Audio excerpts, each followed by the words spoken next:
Hold up. Wait a minute. Bruh. Did you hit the like button? Drop some rabbits in the chat. Let's go. Hit that like. Welcome to the chat. Let's chit chat. Hit that like. Drop some rabbits in the chat. Drop some rabbits. Drop some rabbits. Drop some rabbits. Drop some rabbits in the chat. Drop some rabbits. Drop some rabbits. Drop some rabbits in the chat. Drop some rabbits. If you want the tea, come see me. Rabbit hole is the place to be for real news, not fake news. Celebrity news, breaking news around the clock. Real talk, best on the block. I rock. Real talk, best on the block. I rock. Hit that like. Welcome to the chat. Let's chit chat. Hit that like. Drop some rabbits in the chat. Drop some rabbits. Drop some rabbits. Drop some rabbits in the chat. Drop some rabbits. Drop some rabbits. Drop some rabbits in the chat. Drop some rabbits. True crime is my specialty. Exposing the industry. Unsolved mysteries. Sticking to reality. Fair use commentary. Talking about cults. Trying to get results. Exploring cults. Researching. Debunking. Investigating. Being nosy. Super nosy. Being messy. Being shady. Rabbit hole news. That's me. The chick with ADHD. Unmedicated. But quite educated. Hit that like. Welcome to the chat. Let's chit chat. Hit that like. Drop some rabbits in the chat. Drop some rabbits. Drop some rabbits. Drop some rabbits in the chat. Drop some rabbits. Drop some rabbits. Drop some rabbits in the chat. Drop some rabbits. Hit that like. Let's go. Let's start the show.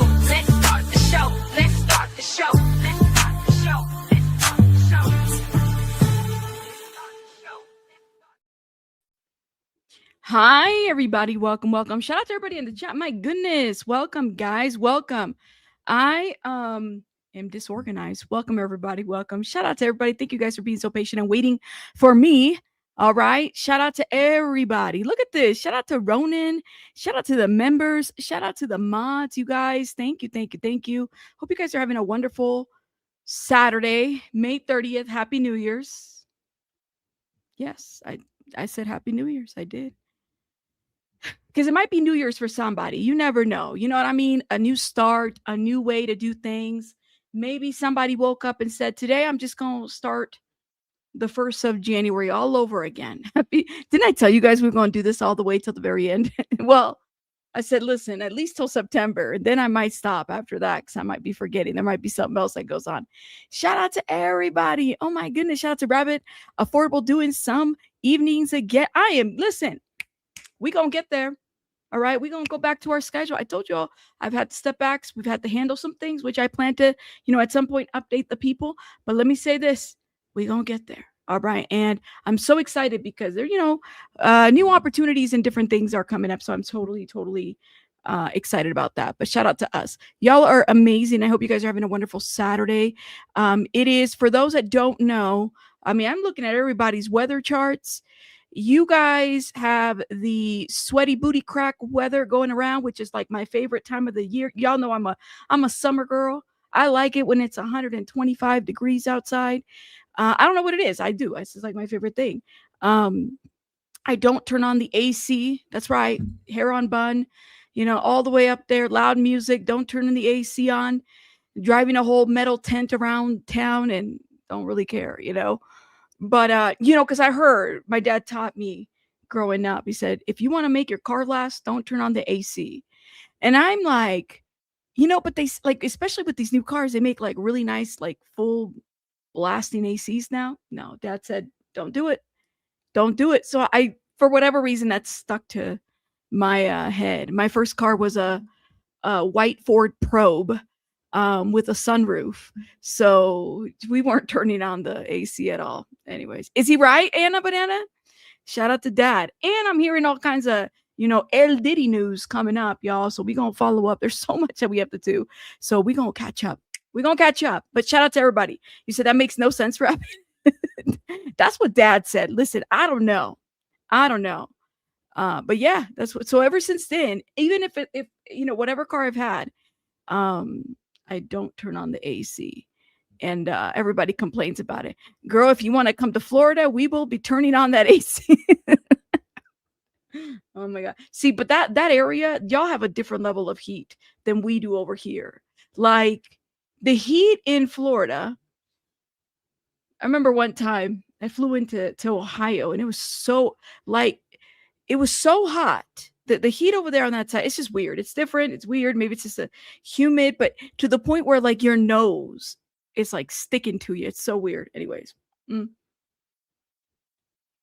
The AC just cost you a little gas mileage. Cars now. Wait, what did you say? Cars now are real good. Tell that to my dad. My dad's so old school. He's like, no, we're not turning on the AC. All right, guys. Yeah, it's something else, man. I swear my nose hurts with how humid it is. You're not riding with me? I'll take my car thing. Y'all ain't riding with me. Be like, this thing is like a death drop. It's so hot in here. Yes, and turn on the AC off before you turn the car on.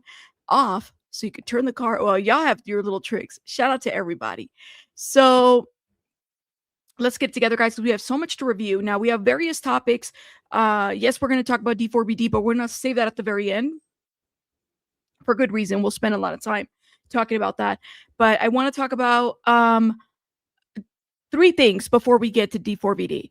One thing I want to talk about, and maybe even talk about it immediately, was there was a presser yesterday. We talked about baby Emmanuel Haro.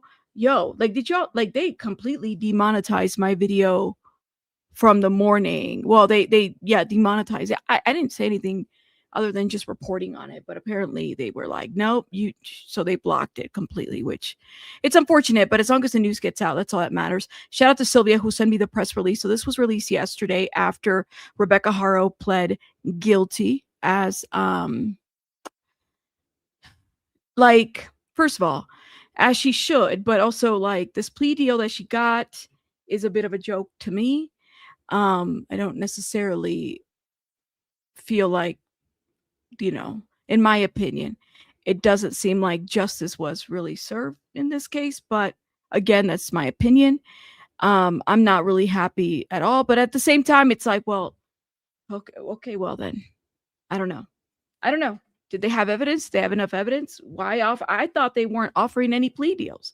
But, the DA doesn't run things, to us. They just kind of do stuff. Right, Daisy Girl? Shout out to you, Daisy Girl. It's some ish. You didn't even catch the video? Go watch it, Jay. I mean, it's honestly, we just, found out about, we had the court hearing for her. She received 12 years. It was like a lighter sentence. I think it's like manslaughter. I think that's what they determined. And there was another, it was like what? Total of, man, I forgot. This is how crazy my mind has been. But anyways, that being said, though, is that she will be, and we'll probably read more into this, 12 years. That's what it looks like. But I don't even think she's going to serve the full 12, to be quite honest. So the DA did a press release, and this was yesterday on Rebecca Haro pleads guilty to the death of her infant son. And they said, Rebecca Haro, the mother of 7-month-old Emmanuel Haro, pled guilty today, May 29th, for her role in the death of her infant son. Pursuant to the agreement with the Riverside County District Attorney's Office, Haro pled guilty to felony child abuse causing great bodily injury to a child under the age of 5. Penal code is there. With the penal code section is there. There was an enhancement to the penal code. Involuntary manslaughter and accessory after the fact. Okay. Now, as part of the agreement, Haro was immediately sentenced to 12 years and 8 months in state prison. Rebecca Haro plea and sentence today reflects her sins of parental omission. Assistant District Attorney Brandon Smith said her choice not to intervene was a choice to allow, if not facilitate, Emmanuel's death. This defendant had a legal and moral responsibility as Emmanuel's mother. She catastrophically failed in that duty. She failed as a mom, man. Rebecca Haro appeared in Riverside County Superior Court for a scheduled preliminary hearing. The people were prepared to present evidence supporting the charges filed against her. One thing we have to remember too, guys, is, Rebecca Haro has 2 other children. Okay. She has a daughter, an older daughter from like a previous relationship. And I believe that that Rebecca and Jake had a 2-year-old too, Mackenzie. Okay. So she had a 16-year-old and then she had a 2-year-old. I mean, this woman like chose this man over her children. And that's the thing. It's like if you have three, it's like that. It's like if you can't protect one, you can't protect all, honestly. And just imagine, like those two siblings, they lost a sibling, they lost a brother too, right? A family lost a child that they never got to meet. They only saw and heard about through maybe media. They knew she was pregnant, she had a baby, but they never actually met Emmanuel. Grandma said she never even got to hold this baby. So I have a lot of questions. Let's keep going. Rebecca Haro pleads and sentence today reflects the parental omission. We read that. Okay. So Rebecca Haro appeared in Riverside County Superior Court for a scheduled preliminary hearing. The people were prepared to present evidence supporting the charges filed against her. The evidence showed that Emmanuel died after suffering repeated, physical abuse inflicted by his father, Jake Haro. In November 2025, Jake Haro was sentenced to 32 years to life. He wasn't offered anything, by the way, just so for the people that don't know, in state prison after pleading guilty to murder and assault on a child under the age of 8 years old, causing death. While the evidence establishing that Jake Haro was the person who inflicted the fatal injuries, the prosecution alleged that Rebecca became aware of Emmanuel's deteriorating condition and signs of ongoing abuse. This is why she wasn't, did this baby, that's the question that we don't know. We don't know if this baby ever saw a doctor. Hell, was this baby even born at a hospital? That's what I want to know. We don't know any of that ish. You know what, Jessica? And I 1000% agree. She should have been able to disclose where this baby was at before any kind of plea deal. Like, it's like we're making plea deals with the devil. Come on now. Like, we should have been known because this baby deserves, if in life, clearly Rebecca didn't do right. And maybe she doesn't know. You know what I mean? But it's like, come on, what the hell, Jake Haro? Like, I said it yesterday, I hope 32 years that in the 32 years that he sits there, that every day he thinks about that baby, that he goes to sleep thinking about that baby. Not just Emmanuel, but Promise Faith too. Another child whose life he altered at 9 weeks. Okay. No need, no reason for any of that.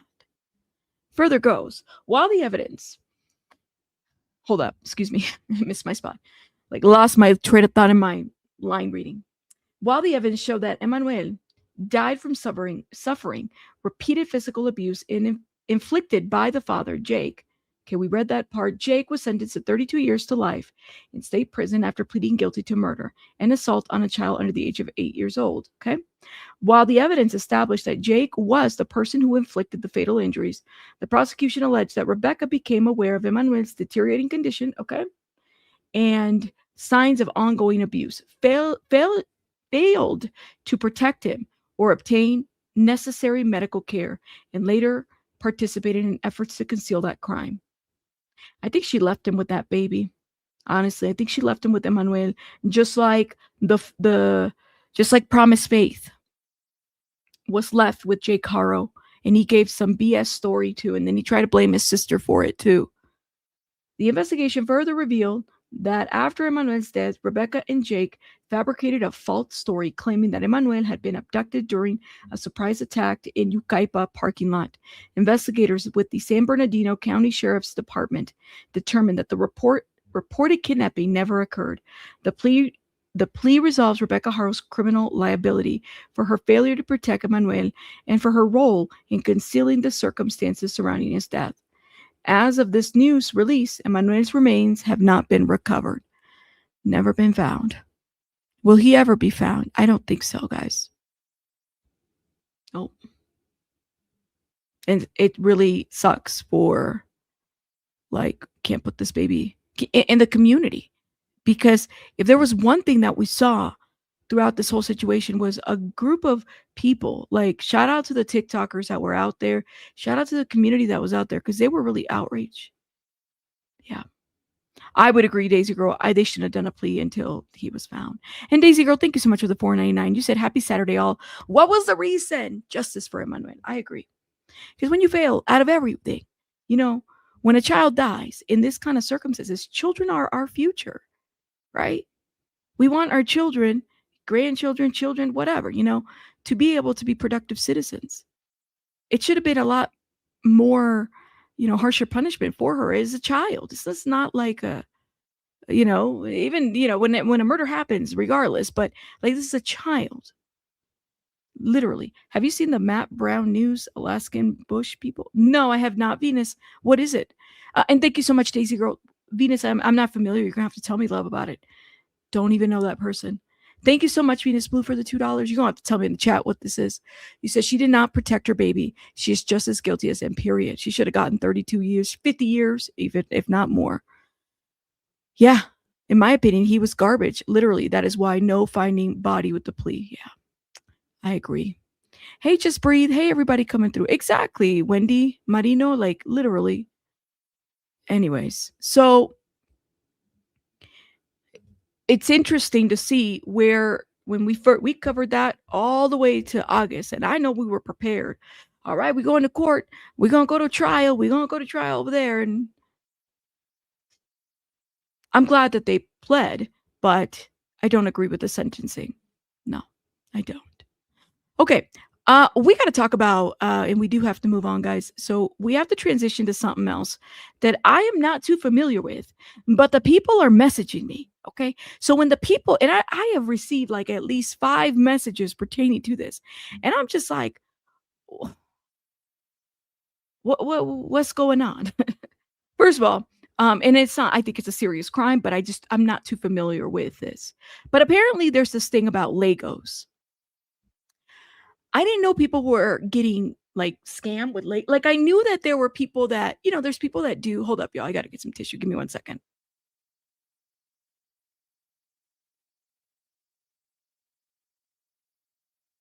Oh, sorry, my allergies are going crazy now. I knew that people like Legos, Legos are great. I don't like puzzles too much. I'm not really good at puzzles. I am and I'm not, right? I'd have to be like really medicated and hyper focused, right? So to me, I see Legos as like a 3D puzzle. I've seen some beautiful Legos designs, and I'm like, the patience that it takes for that. Shout out to y'all. Okay. So there has been this like thing, right? And I know that people sell like counterfeit Legos and whatnot. Like this is a thing where, instead of Legos, you get Bagos, Chagos. I don't know.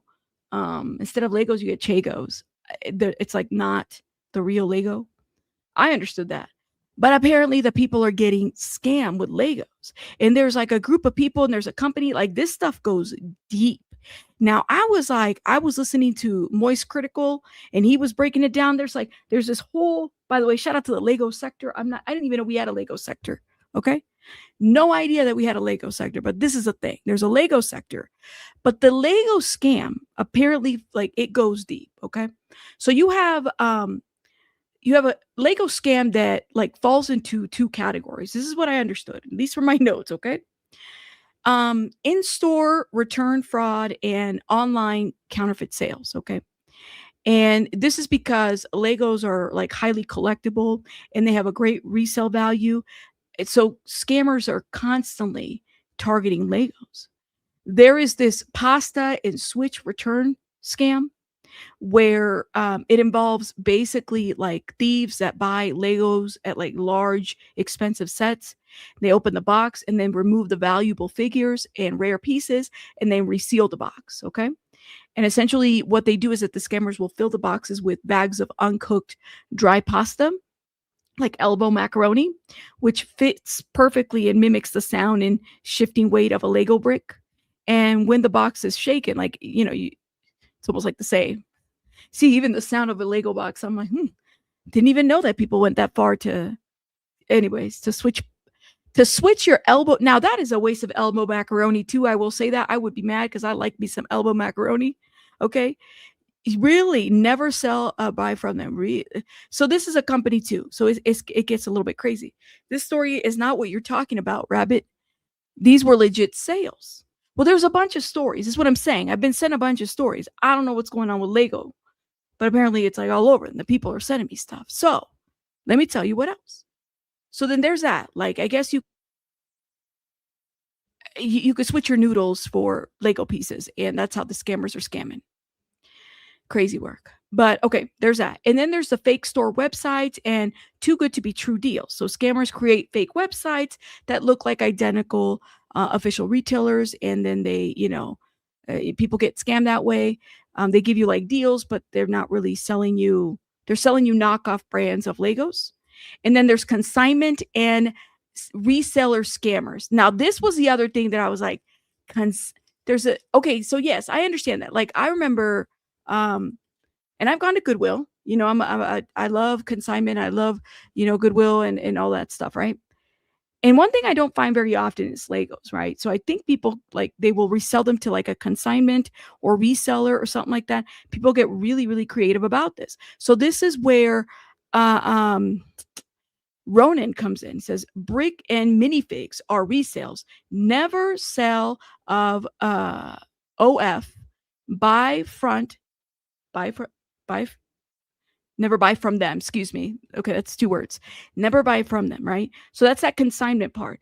But like I'm trying to tell y'all that there's multiple types of Lego scams that I was completely unaware of. No idea, especially when it came to like, consignment, like people really go deep. There was a couple who somebody, their family had like generations of Legos. I said generations of Lego. That's a lot of listen, shout out to the Lego people, but man, all I can think about is like vacuuming and trying not to break the damn vacuum, make sure that I got because these Legos, they make them so small now that it's and I'm looking at my carpet. They make them so small now that like a vacuum can suck them. It just breaks the vacuum. Priorities, y'all, priorities. I care about the vacuum more than I care about the collectible, but I'm just saying, to me that was like that's the thing. So the consignment Lego thing is a real thing where people really get scammed. And so this thing where Ronan is talking about is this bricks and minifigs. Okay. And so right now what's happening is that there is this bricks and minifigs franchise. And apparently they have the store, like the store suddenly closed up after they were making some deals. And then the collections of these Legos disappeared. And so people got kind of like scammed out of their money. Right. And it from my understanding is that there's like 200,000. And this is just purely on vintage Star Wars Legos. Okay. And so I'm like, so is anybody going to get arrested? Is anybody going to get in trouble? I mean, because if that's the demand of the Lego, $200,000, it was. They were trying to, dad paid. They were trying to sell them to make dad's pay, his medical bills. And they got screwed by bigs and mini figs. Is it mini pigs or mini figs? I thought it was mini figs. Big demand. Okay. So little misfit. This is where I was going when I said there's multiple kinds of Lego scams. I just thought that there was just like this story, but it turns out that there's all kinds of Lego scams that are out there. And this has been going on for years. So, there's counterfeits, there's counterfeit purses, right? People, counterfeit brand names, but there's counterfeit Legos. It's a real thing. And people get scammed, especially if they're trying to use that money to pay like medical bills and whatnot. And if it's like a collectible within the family, come on now.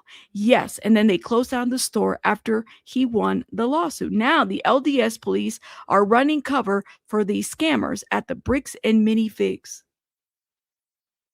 So this goes deep. Like there's like more to this.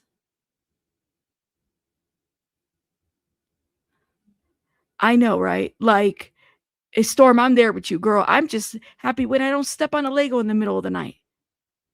Those things are so horrible. So hold up. So the bricks and minifigs. And it's minifigs, not mini pigs.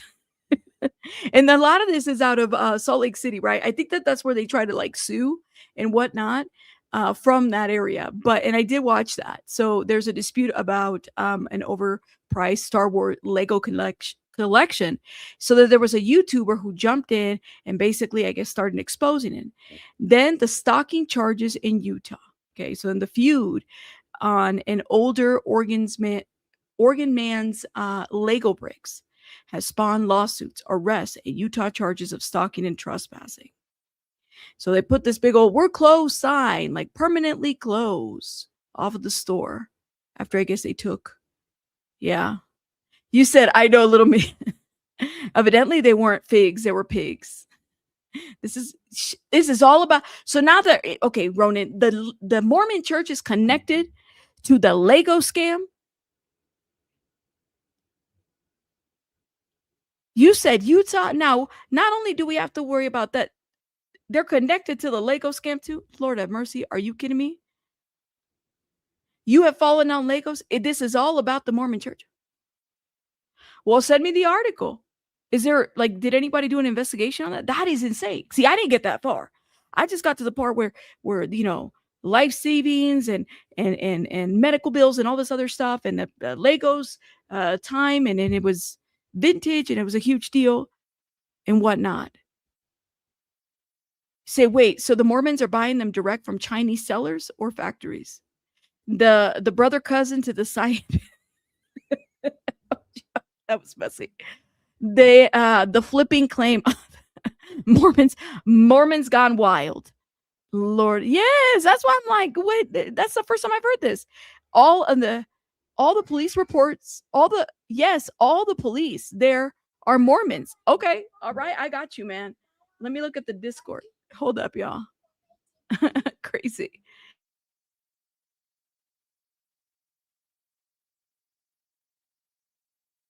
Where'd you put the article? Hold up, I'm checking. Share a link. Let me see. Shout out to Nebby. Nebby's putting links in there too. Hold up. I'm looking. Members, where'd you put the article? Let me know. You said my kids like Pokemon, not Legos. It is crazy. Can you imagine though if the interconnection of the Mormon church and then somehow they're connected to the lake? Like that's insane. But it wouldn't surprise me, honestly. It wouldn't surprise me. Give me a second. All right. We'll wait for Ronan. Anyways, so just some of the articles that were going on, but this one was the one that kind of got to me. So a man charged in Lego theft of replacing pieces with pasta, police say. Even Daisy Girl's like, did they say pasta? Look at this. So this was a thing, and this was in April. So this is like how far. Now, this is in California. So a man cooked up a scheme that called for buying thousands of dollars worth of Lego kits, replacing Lego pieces, minifigures, and bags of uncooked pasta, returning the set to stores for refunds. And that's what the police said on Thursday. Wow. See, now that's messed up, because sometimes people, they don't even be checking the box to see if there's anything wrong. And nowadays it's very easy to seal.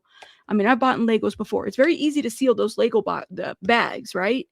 And so it's like some people are none the wiser. They've been doing it for years at Walmart. Oh my God. That is insane. So, okay. So a man in California, they said cooked up. That took me out. So the department store Target reported that at least 70 thefts across the country that were tied to Mr. Augustine, the police said. Target did not immediately return requests for a comment. Okay. So Mr. Augustine was booked in an Orange County jail and has been since released, according to jail records. It was not immediately clear if he had a lawyer. So one photo, oh my God, not the Goya pasta. Bags of Goya elbow-shaped pasta were used to replace Lego kits and pieces that were returned to stores. Oh, but why?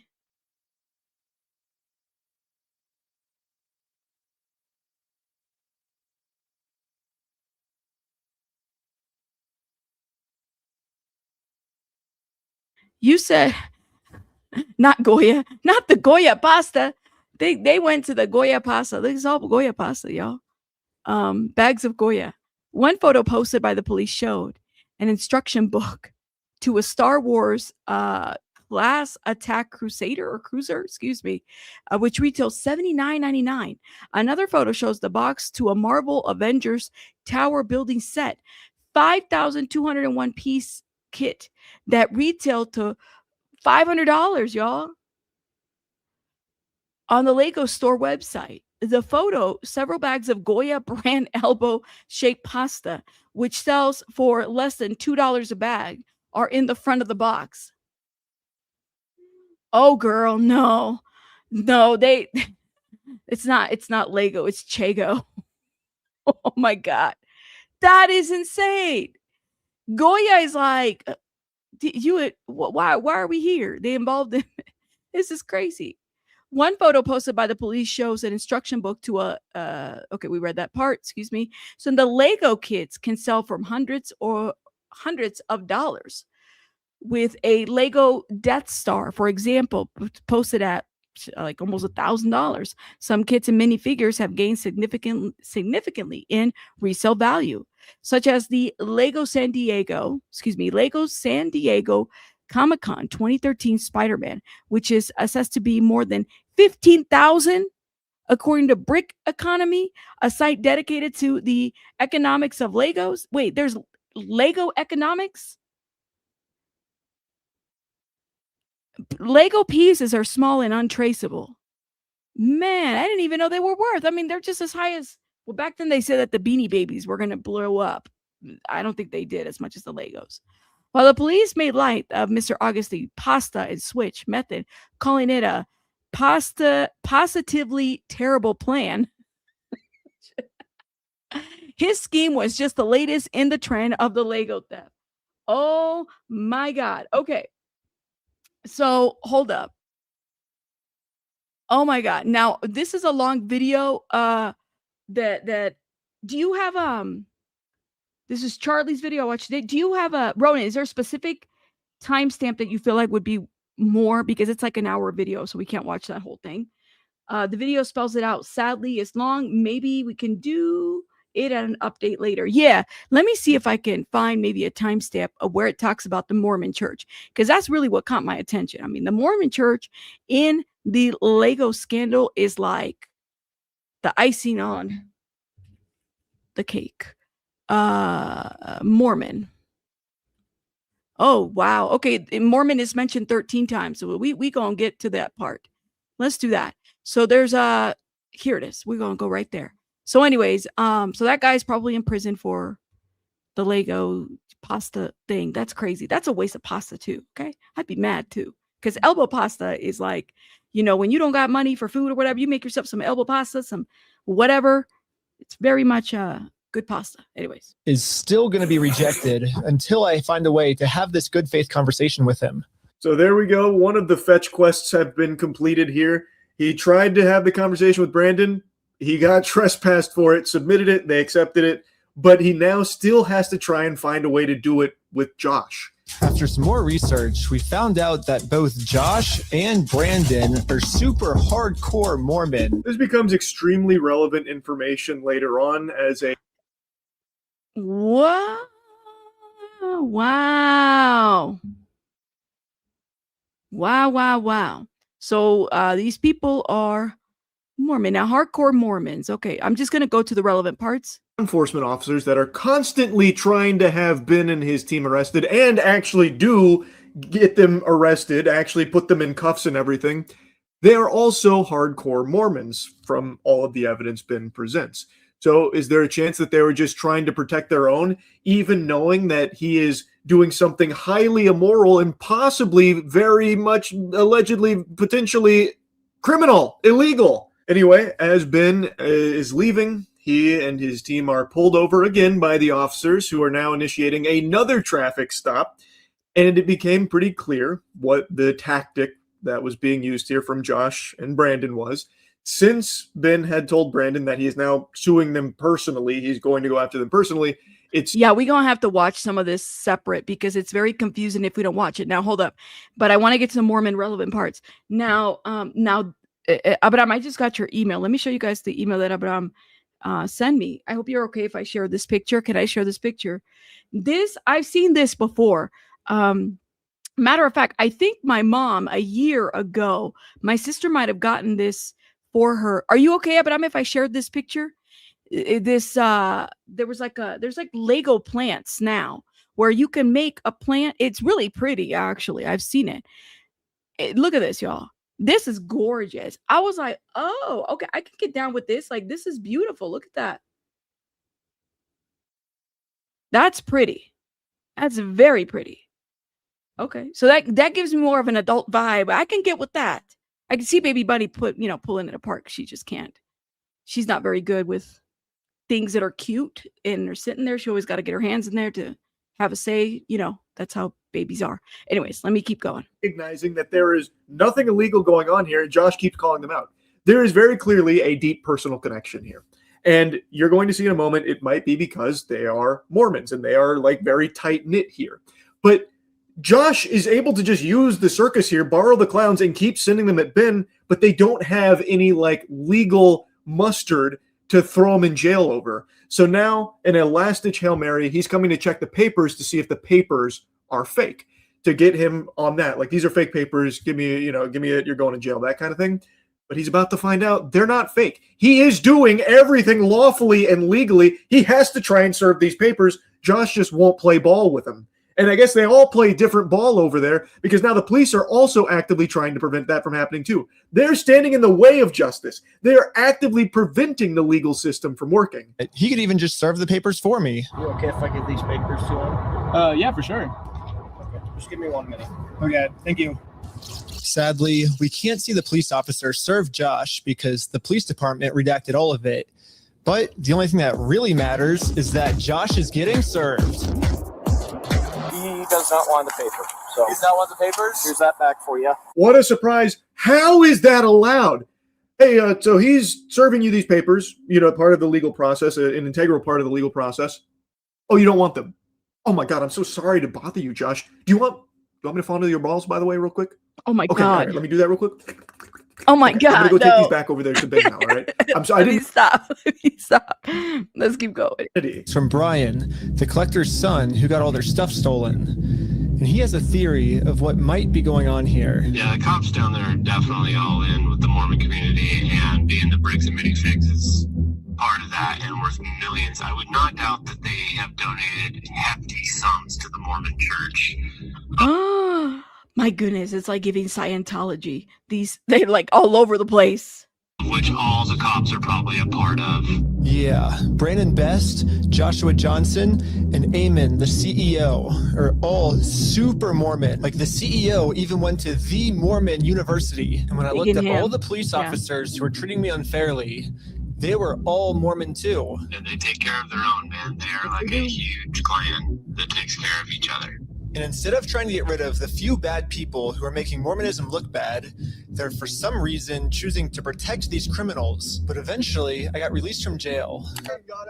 So that's where the potential connection comes into play. So all the officers are apparently pretty hardcore Mormons, as well as our main assholes here from Bricks and Minifigs.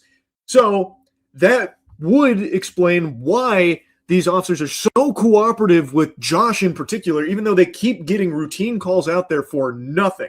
And even though they definitely got a false report and acted on fraudulent information and still keep doing it for Josh. I can believe it. So I think that's probably... I lived in Utah for a couple years when I was younger, and it is it's different. Okay, I'm going to say that. It's different. And I mean, I'm not saying that, it's a different way of living, that's for sure. I'll say that. But it's very heavy. Oh yeah, I'll say that. I have a lot of stories to tell about that experience. But I mean, yeah, typically they're, everybody's Mormon. Everybody. I'm like, well, am I the only one that's not? Should I be?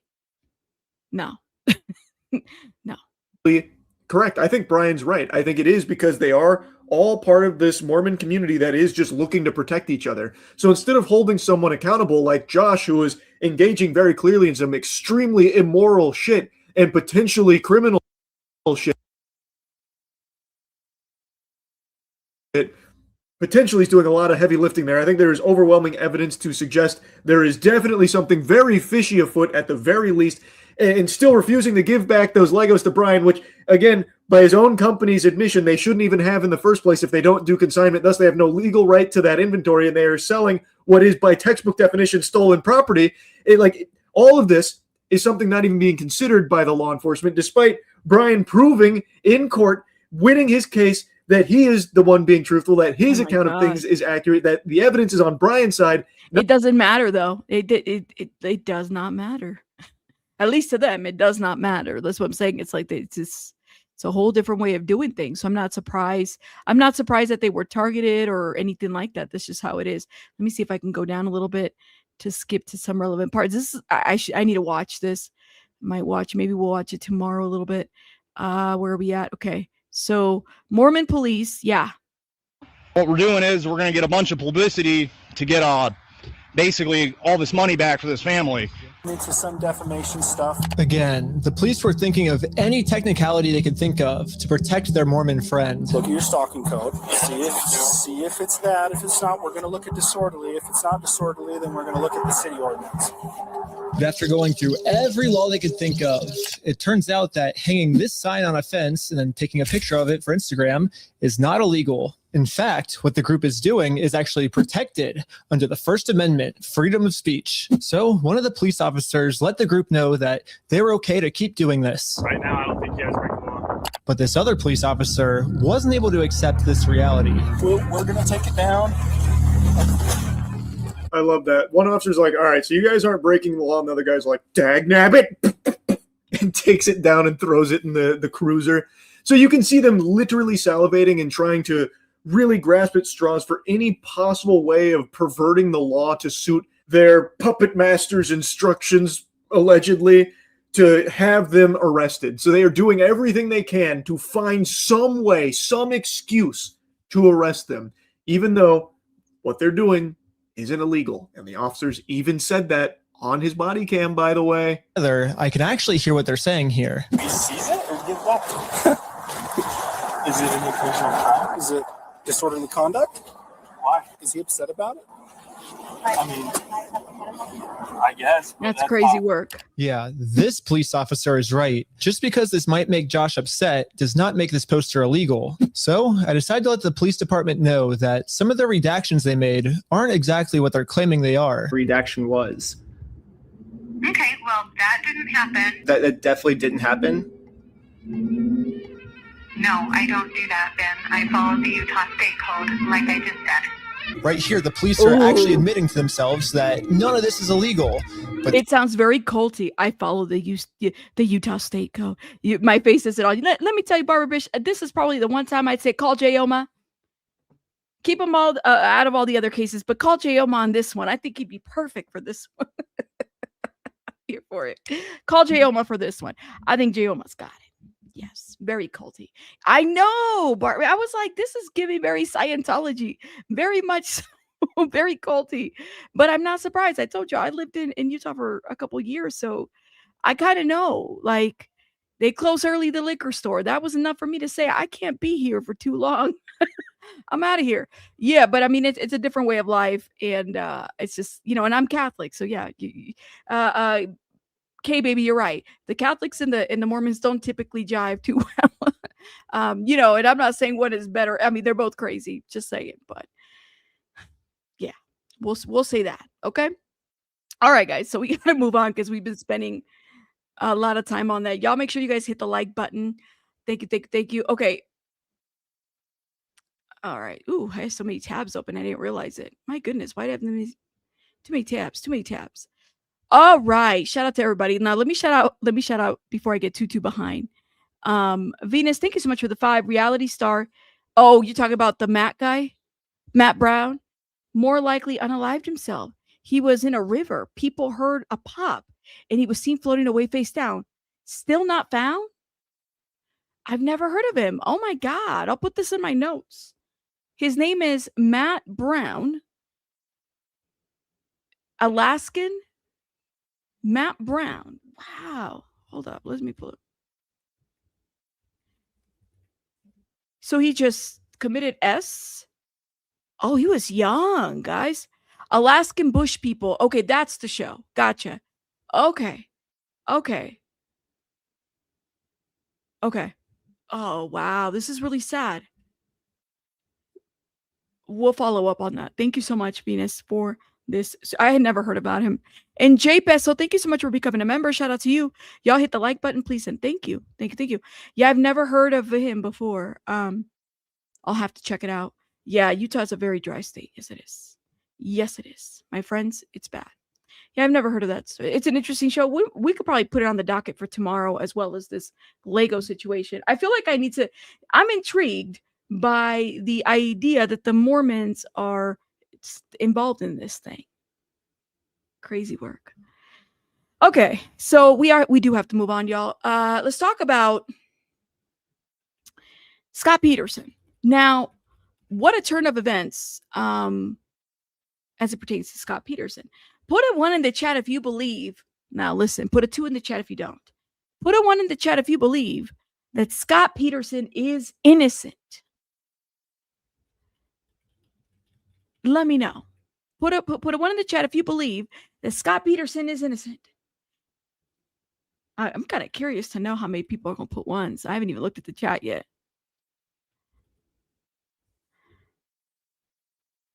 So let's look at the chat now. Let me see, y'all. Oh, yo, so many 2s.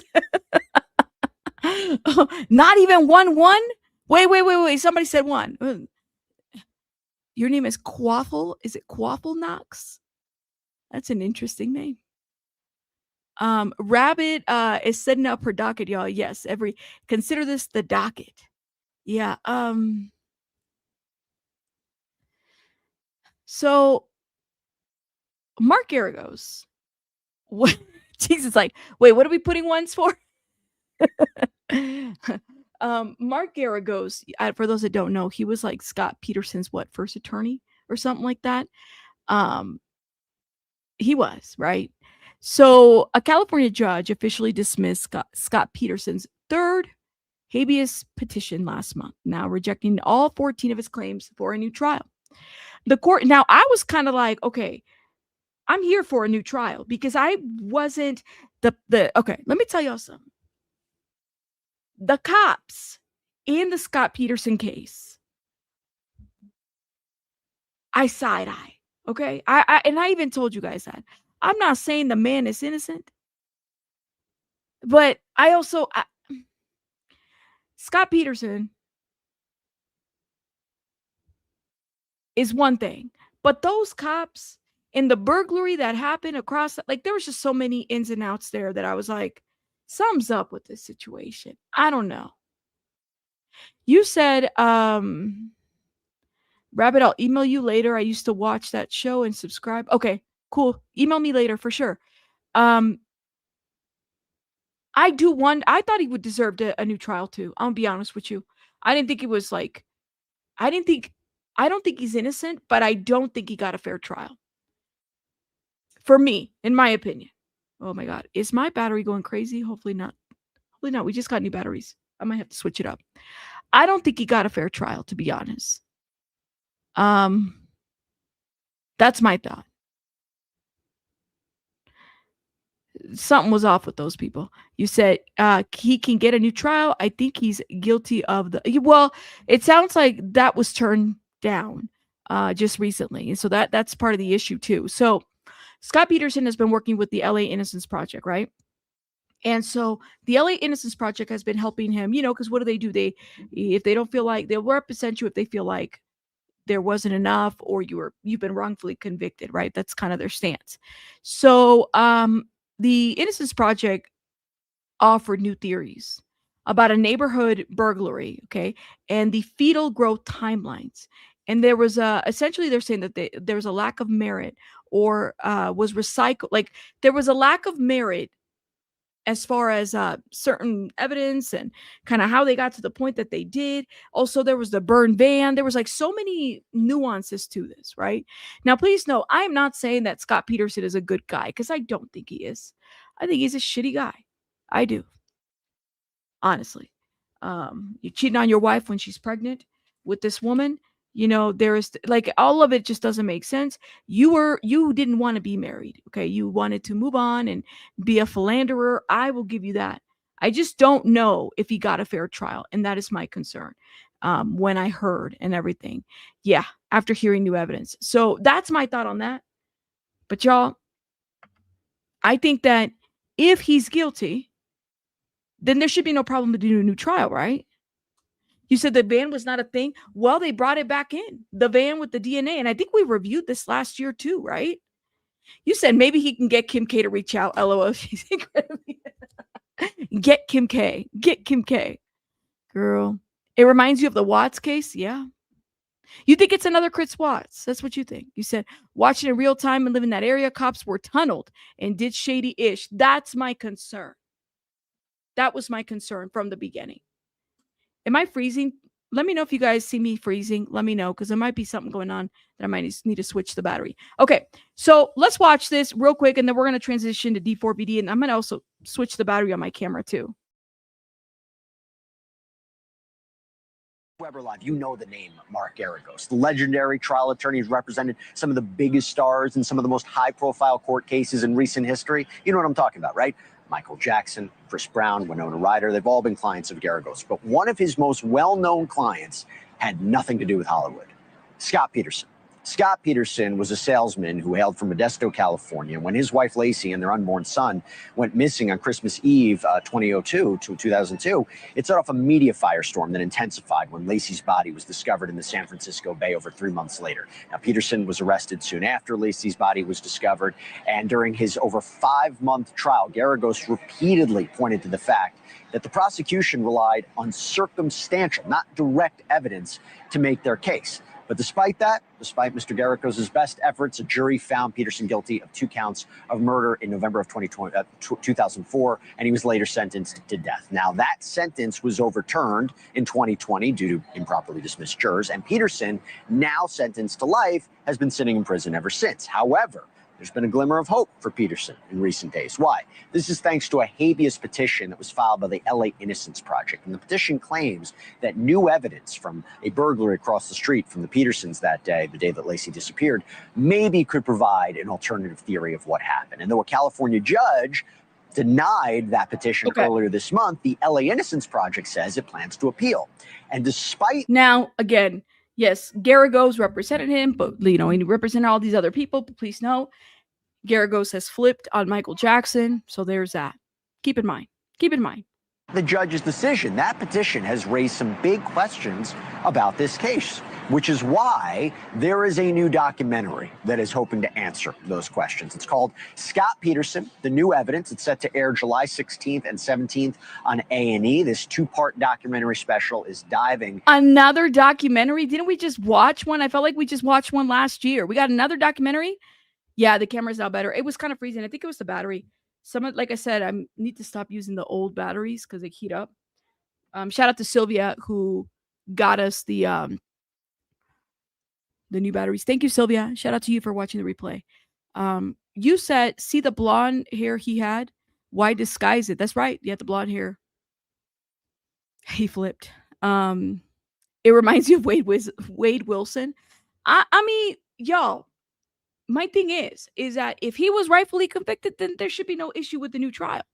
I have questions about some about that one cop. I don't like. I don't know what it is about him. It just seems like it was shitty work. And I hate that because it's like, it should be no problem to do this again.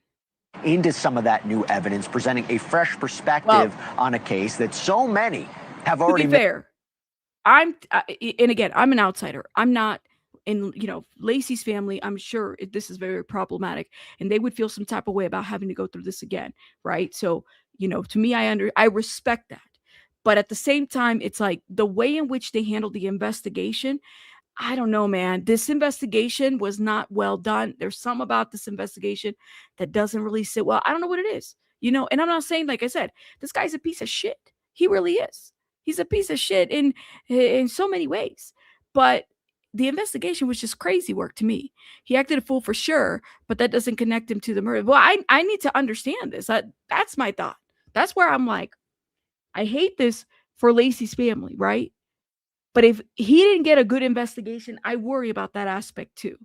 Made up their minds about. Maybe if you look at this, you'll look at it differently. Now, the doc promises new evidence analysis, never before heard witness testimony, insights from those closest to the case, including Mark Garagos. And so now we have a lot of questions, and I want to bring on acclaimed attorney Mark Garagos, okay? He is the host of 2 podcasts, in case you don't know, Reasonable Doubt, 2 Angry Men. You can find it wherever you get your podcasts. And Mark Garagos joins me on the pirate ship. I'm on the pirate ship. You're on the pirate ship. A hat tip to Adam Carolla, who always talks about the bad. Well, I'm happy to have you here. Yes. By the way, there's like everybody's at CrimeCon this, CrimeCon that. I'm like, there's so much. Why is there so much drama happening at CrimeCon? I haven't been keeping up. Apparently, the drama's happening. We should have been at CrimeCon because apparently the drama's happening over there. The people are getting kicked out, escorted out. I'm just like, girl, we missed the drama at the CrimeCon. Thank God, because I ain't trying to get escorted or kicked out. I mean, come on now. I behave myself in public sometimes. Did you get involved in the documentary? Well, they approached me. I thought that the last documentary that was all done for the first time in a number of years actually got people to reassess what they thought. This case, of all the cases I've been connected to, and not just me, but we did studies, we did venue studies, we successfully changed venue because the prejudgment rate that people had on this case of guilt was off the charts. Joelle and Demetrius said she'd never seen anything like it. She had just come off of OJ and thought that was kind of polarizing. This was even more so. But I guess the question is, why would it be important? Is it the idea of, hey, if he gets a new trial, people will look at this with fresh eyes, a fresh set of jurors? Because I also do wonder, and I'll ask you more about the documentary. Let's say he were to get a new trial. I actually don't know how many people know the Scott Peterson case. Like, I wonder if you had a jury, they won't be, they won't know about it, won't be affected by it. I was in high school when, was I? Yeah, I think I was in high school when Scott Peterson was happening. You said Elvis got kicked out. You said people are trying to stream inside CrimeCon. That's why they're getting kicked out. It's not allowed. Oh, the only Angie. So that's why the drama's happening. They're getting in trouble for streaming inside. But how are you not allowed to stream inside CrimeCon? I don't get it. Like, if a YouTuber's, they're YouTubers. A lot of people that are at CrimeCon got their start on YouTube. And yes, they're not supposed to stream, but come on, CrimeCon. Y'all got, the only reason why you have a CrimeCon is because a good portion of these people that are out there are YouTubers. They are making the money. Cece Suarez was there. See, and I think like she does a lot of the scamming exposing, right? Shout out to Cece. You said they're letting some people get in by it. Oh, you said because you have to pay for a ticket to get in. So, okay, so you have to pay for a ticket, but they're not letting you stream. Well, if listen, how much are tickets? I don't know. You said there are people. Oh, okay, gotcha. Chris Hansen is. Girl, don't give me. Anyways, of course, Chris Hansen would go to CrimeCon when they got criminals going to CrimeCon. In my opinion, and allegedly. Okay, they got whole criminals going to CrimeCon. All right. Criminals going to CrimeCon, crime-conning, okay? And then you have victims of crimes at CrimeCon. $400 for a ticket? See, I would have liked to have gone maybe a couple years ago, but not now. Probably not. Not being able to stream, that's what I'm saying, is like, that's crazy work. You can't stream in your own booth. And have a seat. Thank you. Have a seat. Mm-hmm. One of the great things on one side about the American public is that they have a short attention span. Right. The one exception to that may be Scott Peterson. I still see people who 20, 23 years later still talk about it. One of the things that was particularly ironic, if you can talk about irony, the day he was convicted, the prosecutor handed me a report. The report had a tip from a lieutenant at Chino, which is a prison in California. It said he overheard an inmate talking about the burglary across the street with his brother.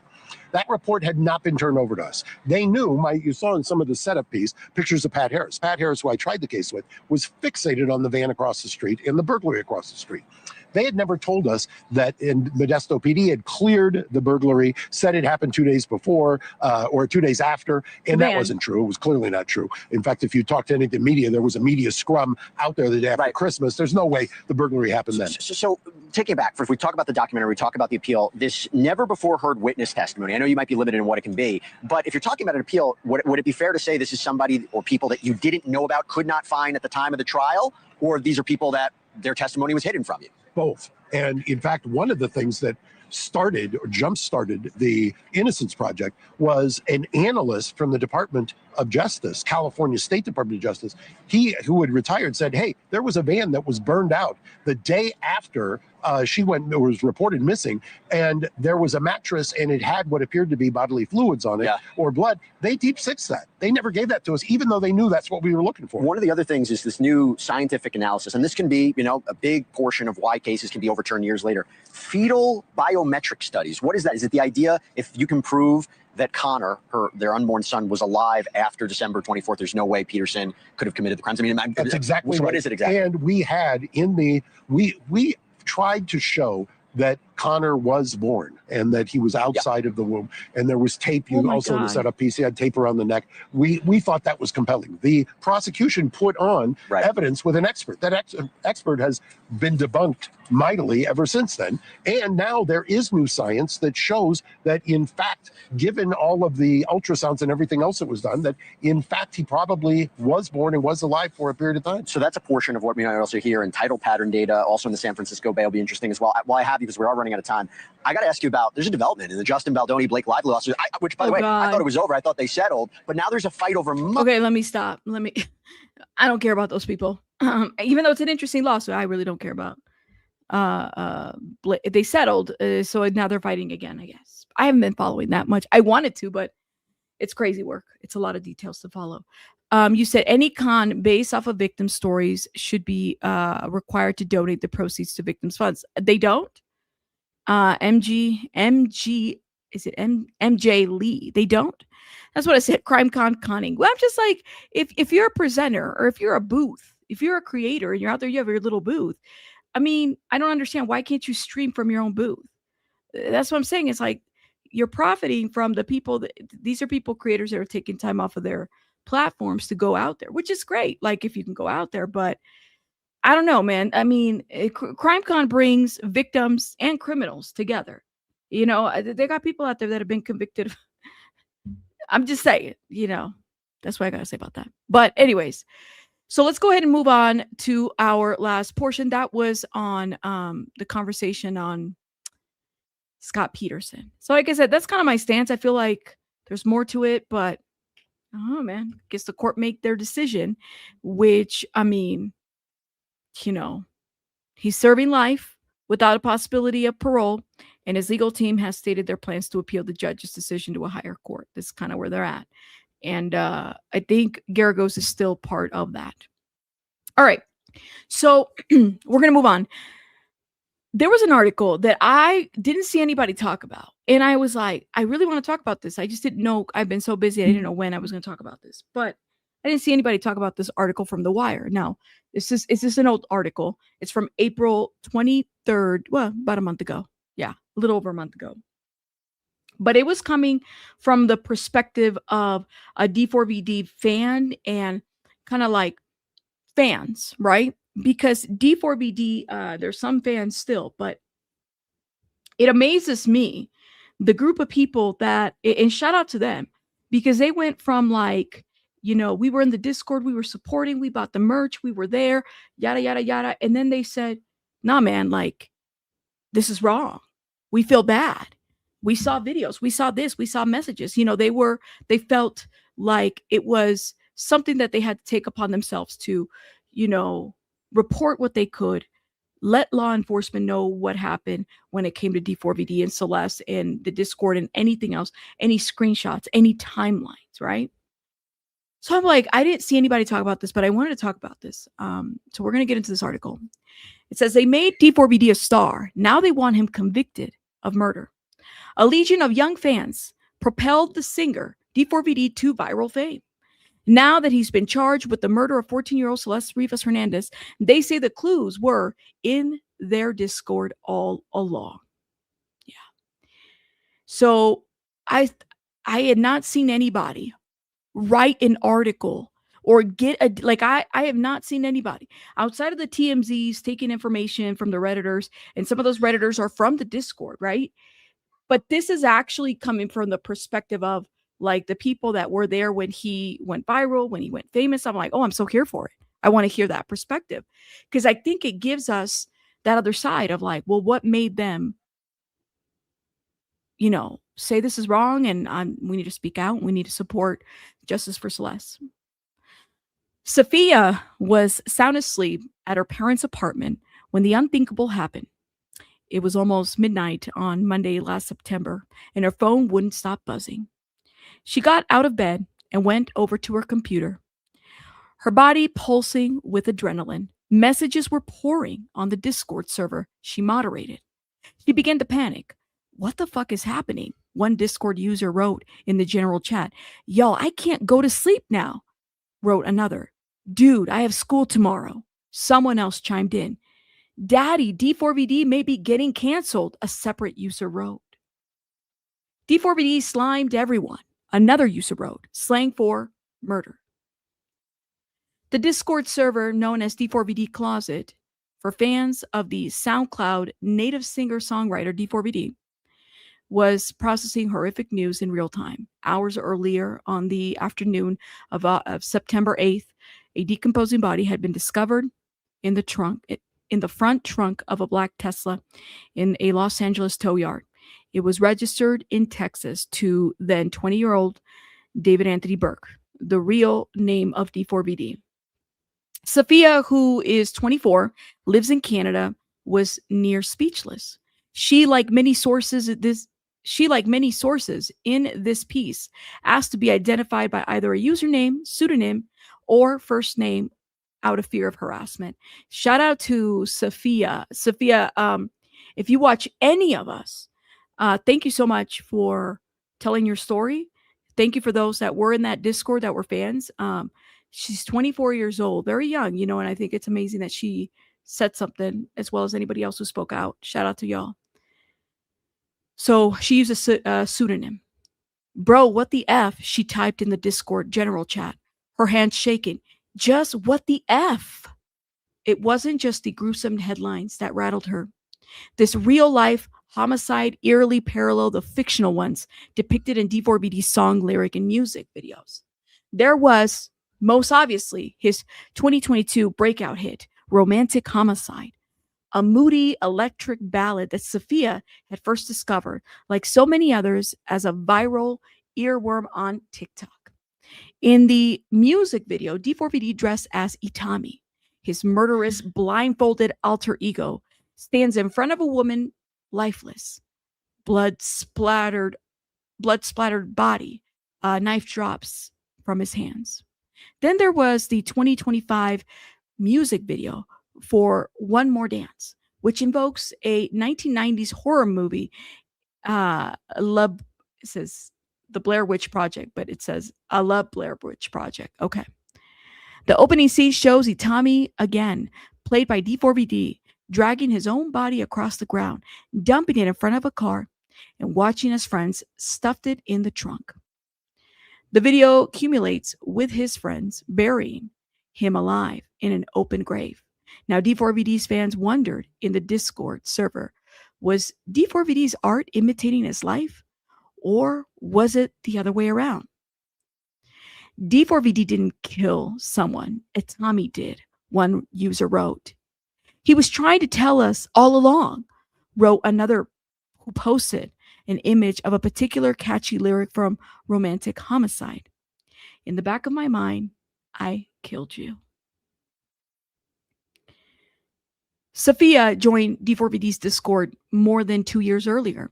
She liked the song Romantic Homicide, but more importantly, her crush, whom she'd met while playing a first-person shooter game called Valorant, claimed to be a friend of D4VD's. When she sent her first message, a simple hello, in May 2023, she found that others were eager to engage. The server was one giant, constantly active group chat, but with strangers from all over the world, it felt chaotic, unyielding, shitposting, a language Sophia was well versed in, and from spending years in gaming-related Discord servers, was pervasive. Things didn't work out with her and her crush, but Sophia stayed up late after work and chatting with the thousands of people in D4VD's Discord. She didn't know much about anyone beyond their avatars and usernames, and it didn't matter. The conversation almost circled back to what they all had in common: D4VD's music. Members debated their favorite tracks. Sophia was Sleep Well, a lo-fi R&B love song, compared merch shared tour dates, and they planned to attend. Sophia was so active in the chat that after a few months, a moderator asked if she'd like to join their ranks. The unpaid role came with a lot of pressure. 7 mods were expected to post at least 500 messages a week. It was way to encourage engagement. Sophia says all the time she put into the Discord server was worth it. She wasn't just part of D4VD's community. She was a curator of it. In the early hours of September 9th, though, Sophia started to resent her role as a moderator. She didn't like being one of the adults in the room, tasked with wrangling an out-of-control conversation. There was confusion, pandemonium, and one might expect from extremely online Zoomers posting on Discord.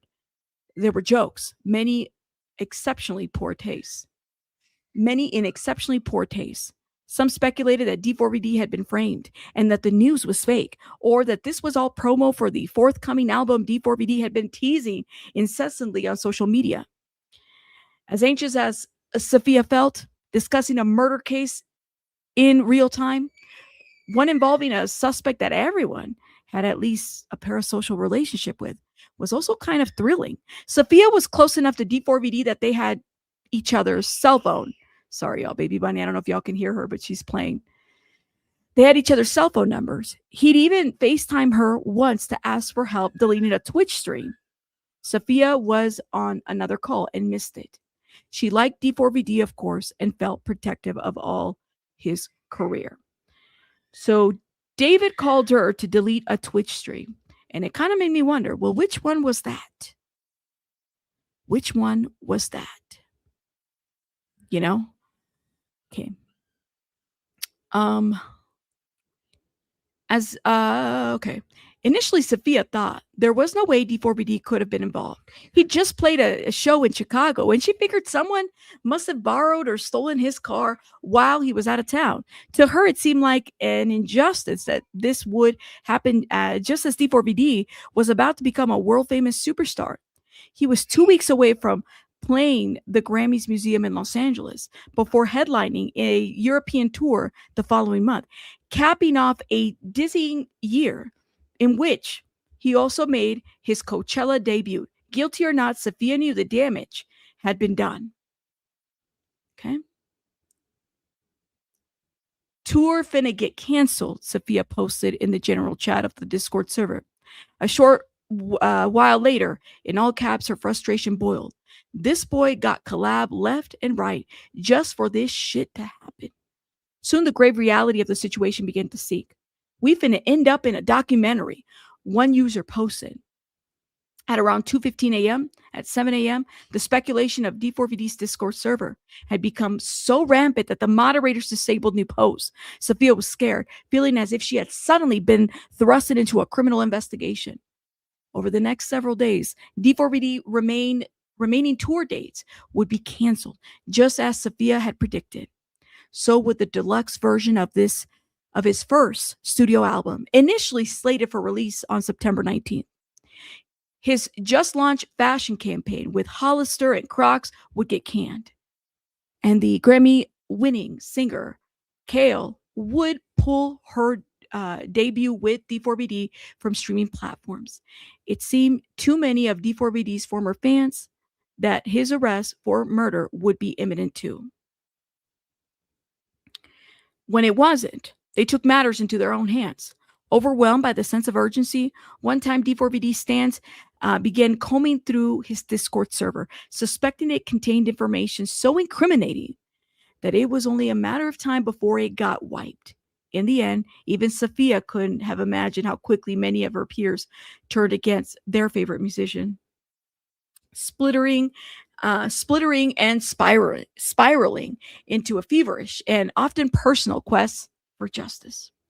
Like most people his age, David grew up on the internet and learned from young people how to weaponize it. He was born in 2005, the same year YouTube launched, and has been posting videos to the platform since at least the age of 13.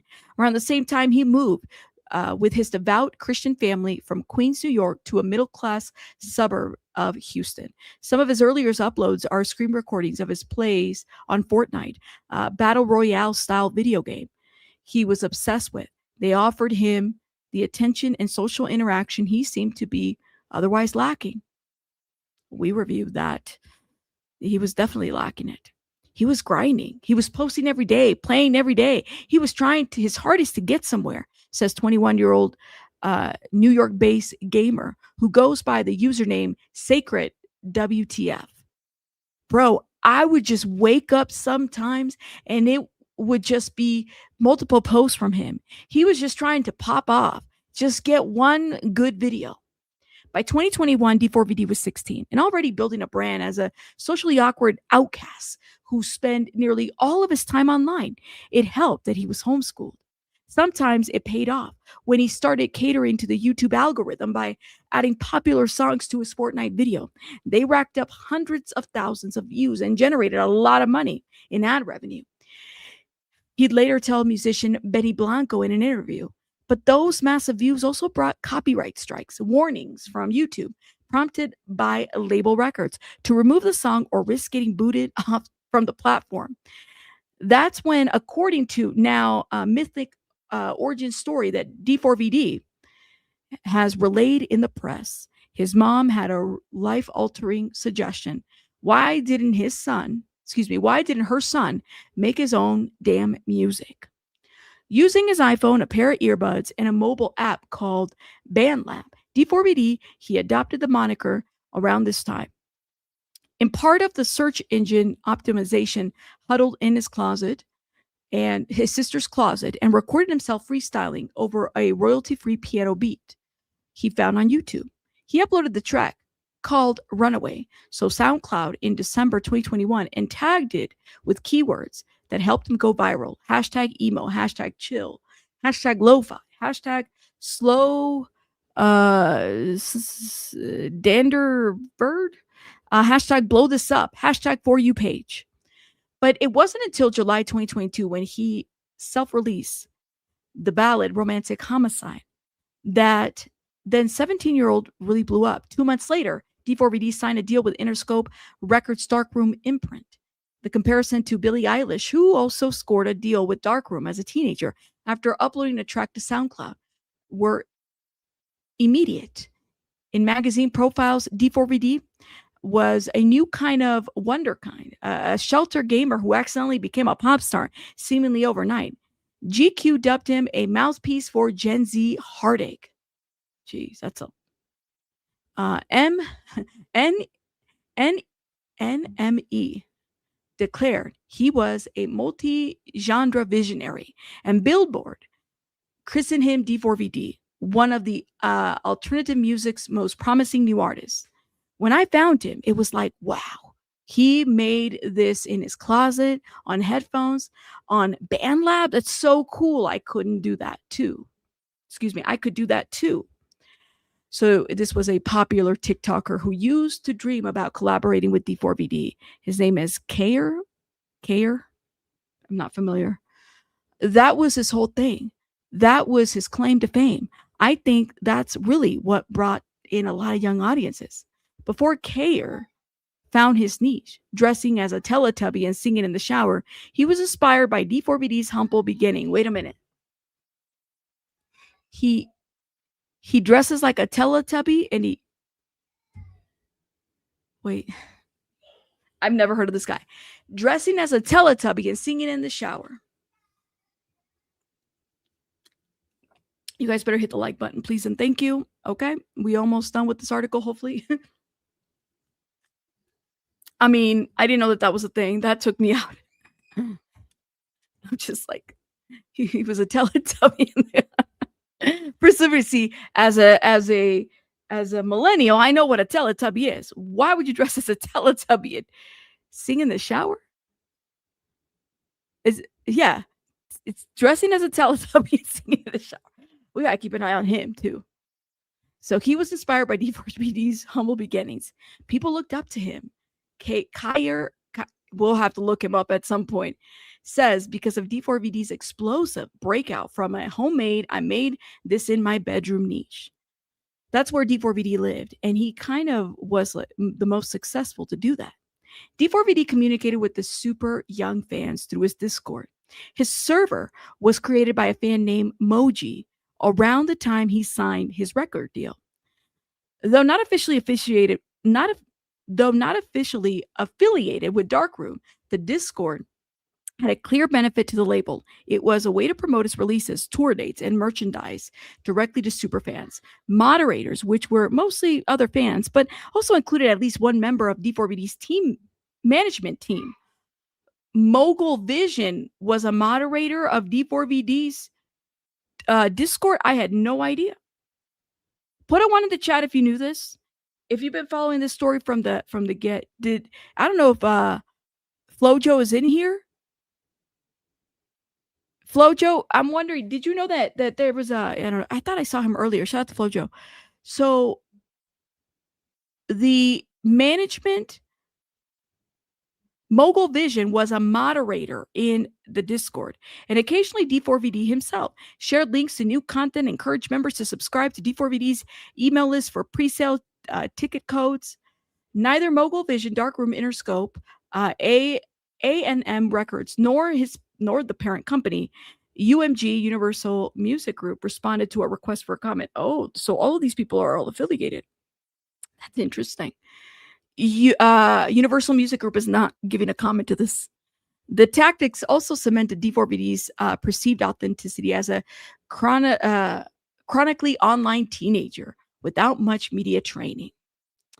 In February 2023, 3 months before he dropped his debut EP and first kicked off his first European tour, D4VD popped into the Discord with an announcement.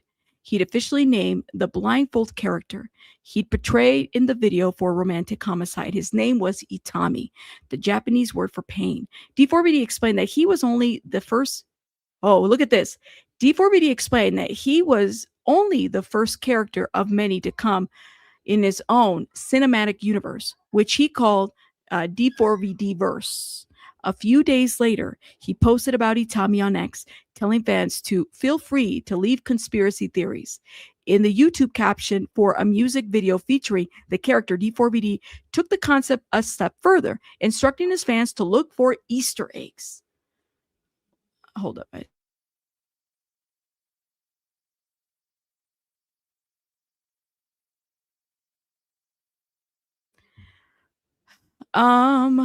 Is Flojo in here? Oh, I've been here since you saw. I didn't see you earlier. Shout out to you washing dishes. Oh my God, I'd be listening to YouTube while I'm washing dishes. Shout out to you. Did you know that though, that the management team was moderators of his Discord too? Kind of curious if you knew that. Anyways, let's keep going. So he would leave Easter eggs. He wears a blindfold for the sole purpose of not being held accountable for the pain he causes, reads the caption. He'd been planted in all of my music videos, but it's not clear what his motives is. You will soon find out. I guess this is what D4VD said to his fans. You will soon find out. When Sarah, now this is a different person. Sarah, she's got an H at the end of her name. When Sarah, who is 30, works in veterinary medicine in Oregon, first heard about the body uncovered from D4VD's car, she had the same thought as Sophia. D4VD's must have been framed. Sarah had joined the musician's Discord server after hearing Romantic Homicide on TikTok and loving his slow building melody. Okay. But she always interpret them as metaphorical, like you're dead emotionally to me, you know? So Sarah, who's third, look at, like, this is the audience range. Let's stop right here. The fan base was young, 24-year-olds and even 30-year-olds. I mean, Sarah, who is, clearly a professional. She works in veterinary medicine. Okay. She was also intrigued by the music. She was like, it's metaphorical. Like, you're dead to me. Emotionally, to me, you're dead. Okay. Then she came across a Reddit post and began to fear that D4VD's lyrics were more literal. The post was written by a since deleted user who worried in the days before the human remains in D4VD's Tesla had been identified that they were already knew who the victim was. A close friend, little sister from Inland Empire ran away last year, and this is who she was with. The message, which has also since been deleted, reads in parts, "I'm terrified. That's who is in the car. Nobody has heard from her in months. I won't release names as she's still a minor, but she was from Lake Elsinore." On September 18, when the Los Angeles Police Department publicly released the name of the victim, Sarah felt sick to her stomach. It was 14-year-old Celeste Rivas Hernandez. As the Reddit post had suggested, she was from Lake Elsinore, a working class city. I was going to say citizen, city, about 75 miles southeast of Los Angeles. She had indeed been reported missing by her family. In photos of Rivas Hernandez splash across the news, she had big brown eyes, a cleft chin, and a middle parted back ringlets that fell past her shoulders.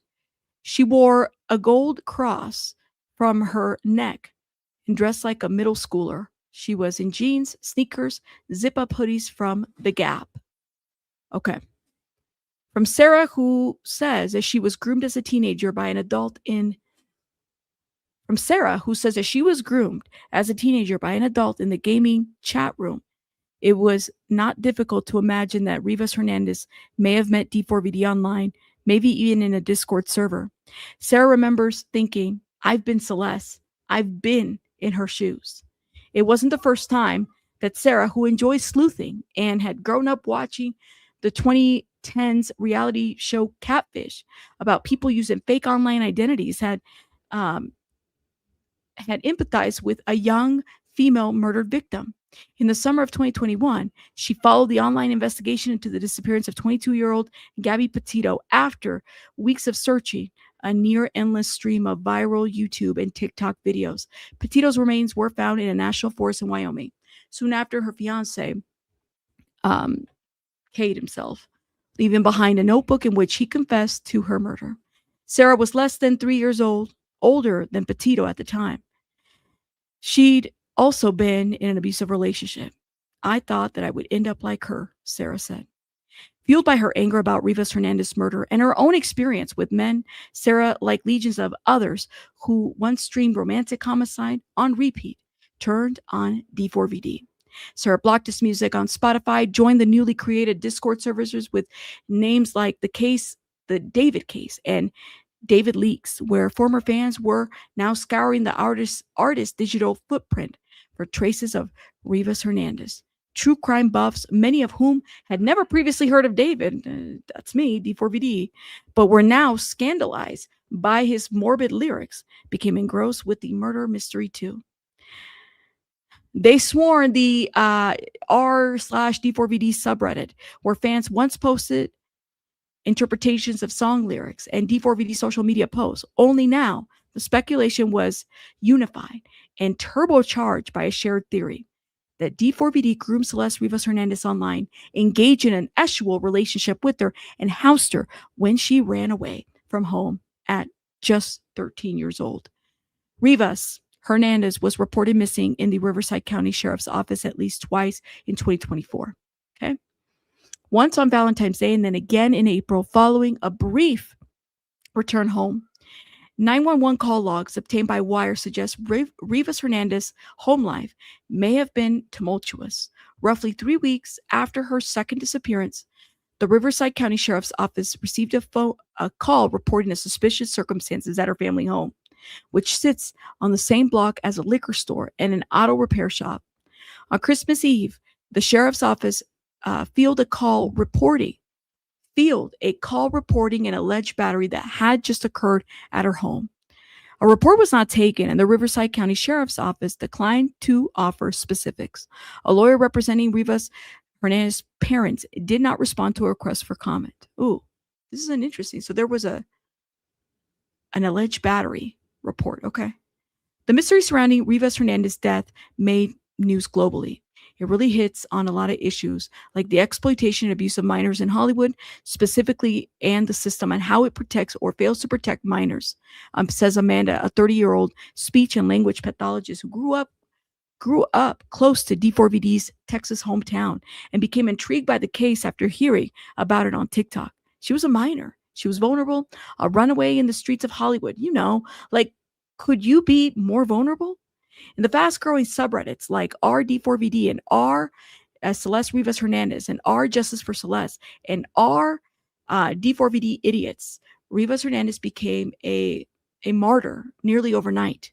There were illustrations of her as a saint and avatars of her faces taken from missing persons posters, flyers. Her family once posted on Facebook. Sleuths saw her everywhere in screenshots of Instagram stories where a dainty hand shows off what appeared to be an engagement ring and an index finger tattoo that reads, "Shh." D4VD, they allege, had a matching one. On Twitch, where a sassy girl in a hoodie and oversized glasses appear to taunt and embarrass D4VD during a live stream, even accusing him of raping kids. And in D4VD's own music videos, which frequently featured actors who shared a resemblance to Rivas Hernandez, with olive skin and curly dark hair. When sleuths noticed that Asia Collins, a 23-year-old model and actor who played D4VD's love interest in the video for Sleep Well, had also appeared in his Instagram photos and Twitch streams. They flooded her social media pages with accusations relating to Rivas Hernandez. Anyone and everyone who had been photographed regularly alongside with D4VD, including the video game streamer Neo Langston, better known as his handle Neo the Asian, became fair game to online interrogators. On Reddit and TikTok, nearly every aspect of the case was debated endlessly, including the lengths of time Rivas Hernandez remains had been in the Tesla and the exact dates she died. There were even more grisly questions. Had her body been dismembered or merely decomposed? That was a question that we asked before we knew, of course. It would be another several months until the LA County District Attorney's Office confirmed both were true. Meanwhile, conspiracies about D4VD having hired doppelgangers as a way to hide his alleged relationship with an underage runaway. These theories may have seemed outlandish if D4VD had explicitly trained his fans through his introduction of Itami. If D4VD hadn't explicitly trained his fans through his introduction of Itami and the so-called D4VD verse to analyze his music for hidden meanings, symbolism, fantasy, mythology, much of it inspired by Japanese anime and world-building video games like Fortnite, were so central to D4VD's brands that one of his moderators even created a channel in his Discord server to encourage and conjure.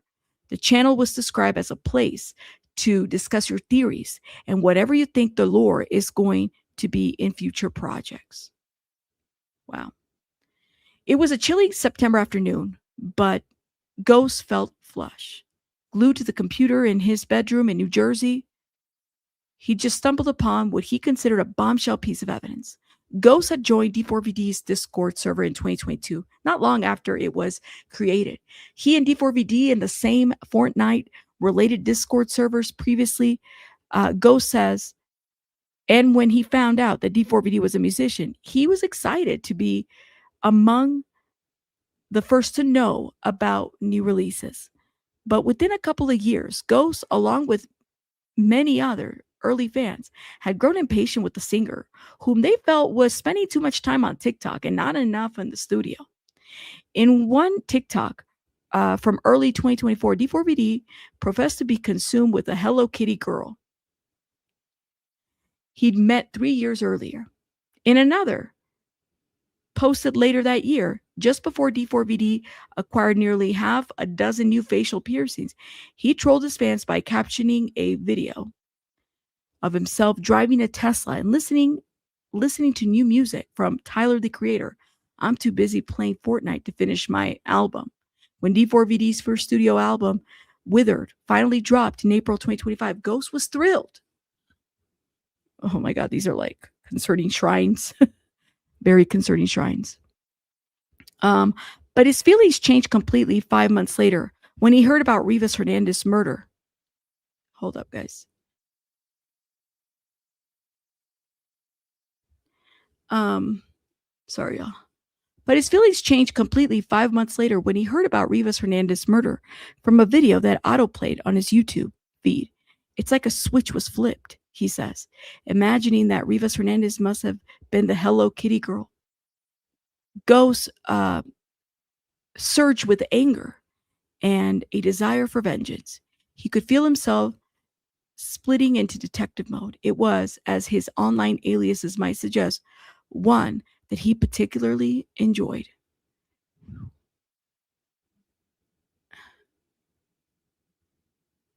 Ghost, despite being just 16 years old, is a self-described ethical hacker who taught himself how to use open source intelligence.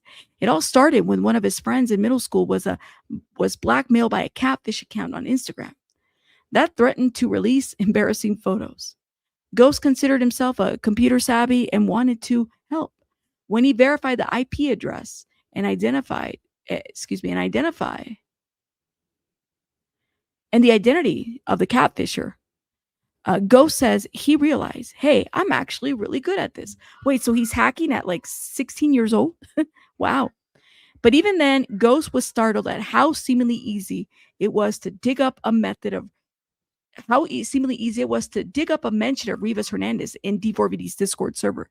When he and the friends typed the word Celeste into the search bar, they were flabbergasted to find an exchange from August 2024, more than a year before her body was found. D4VD had posted in the general chat, I'm in a song crisis right now. It was unclear whether he was looking for suggestions, just venting, or trying to stir up conversation. But the server lit up in the response. It was a rare, exciting occurrence. One of the dozens of responses was from a user whose account has since been deleted. It reads, drop one with the missing girl, Celeste Rivas Hernandez. Shit. I think I remember this one too.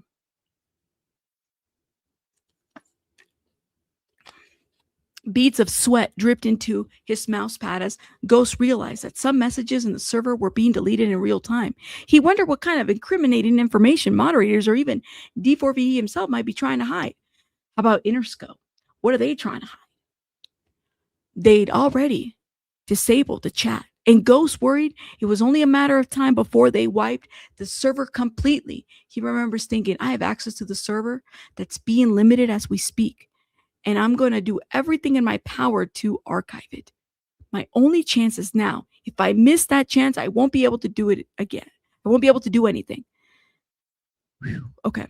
From his bedroom in his parents' home, Ghost used his security token on Discord to extract data from the server. The entire download of some 3.7 gigabytes took about 9 hours. Ghost spent much of his time nearly pacing back and forth across the room. When the download was complete, he uploaded to the HTML code to the Internet Archive and shared it on the D4VD. The subreddit went wild with speculation. Oh my God. This 16-year-old, like, oh my God. This 16-year-old was like, he knew what to do. He knew to download this. And he's like pacing back and forth. He's like, this might be my only chance. I had no idea that this how deep this shit went. Oh my God. But first of all, I will never, I don't think he just downloaded a server. Okay. I don't think he committed any crimes, but he really thought quick. He's like, let me think quick in my feet. Oh my God. I don't know this 16-year-old, but my goodness. Wow. Yeah. Right? Some of us would have been like, shit, they're deleting messages. Oh no. That would have been me. I've been like, I don't know if I got a screenshot, a screen recording, That would have been me. Okay, let me keep going, y'all.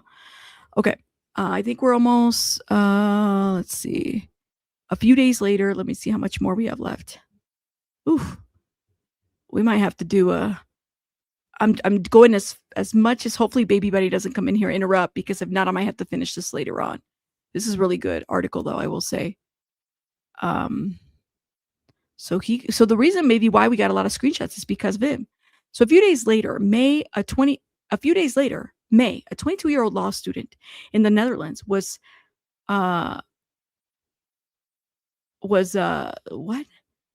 looking, I'm gonna say looking around D4VD's closet. Excuse me, snooping. I don't know why I saw a different word. I read in my mind, I read spooning. I need to be done soon. Was snooping around D4VD's closet when she noticed the same thing as Ghost. That was very suspicious to me. Why are their messages getting deleted? She wondered, seeking to validate her suspicion and crowdsource intelligence. May sounded the alarm on D4VD. My post blew up. I got over 550,000 views on it. A bunch of people started DMing me. May says people started sending me information. May, a research obsessed paralegal, considered herself a rational person who cares deeply about the truth. She was never a fan of D4VD, but something about the mythology of his music and the brutality of Celeste Rivas Hernandez's death nagged at her. She became determined to get to the bottom of it. Scrolling through D4VD one night, the RD4VD, the subreddit, May landed on a screenshot that made her gasp. It showed a message Sophia had sent in the general chat of D4VD's Discord server in late 2024. Roughly a year earlier, members had been lamenting that D4VD had gotten too popular and wasn't engaging with them online the way that he once did. One member said that she used to chat with D4VD on Instagram and Snapchat DMs. Sophia, who noted that she'd seen D4VD's Twitch stream go from attracting 10,000 viewers to more than 100,000, had a flex of her own. One time he called me because he's trying to delete that stream with his GF. Oh my God. Oh my God. Remember what I said earlier? I was like, oh, why should it be that one stream with he called her, Sophia, to delete the stream where delete this, that one. There it is. David made that once a stream. David made that once on stream with his GF. One time he called me because he trying to delete the stream with his GF.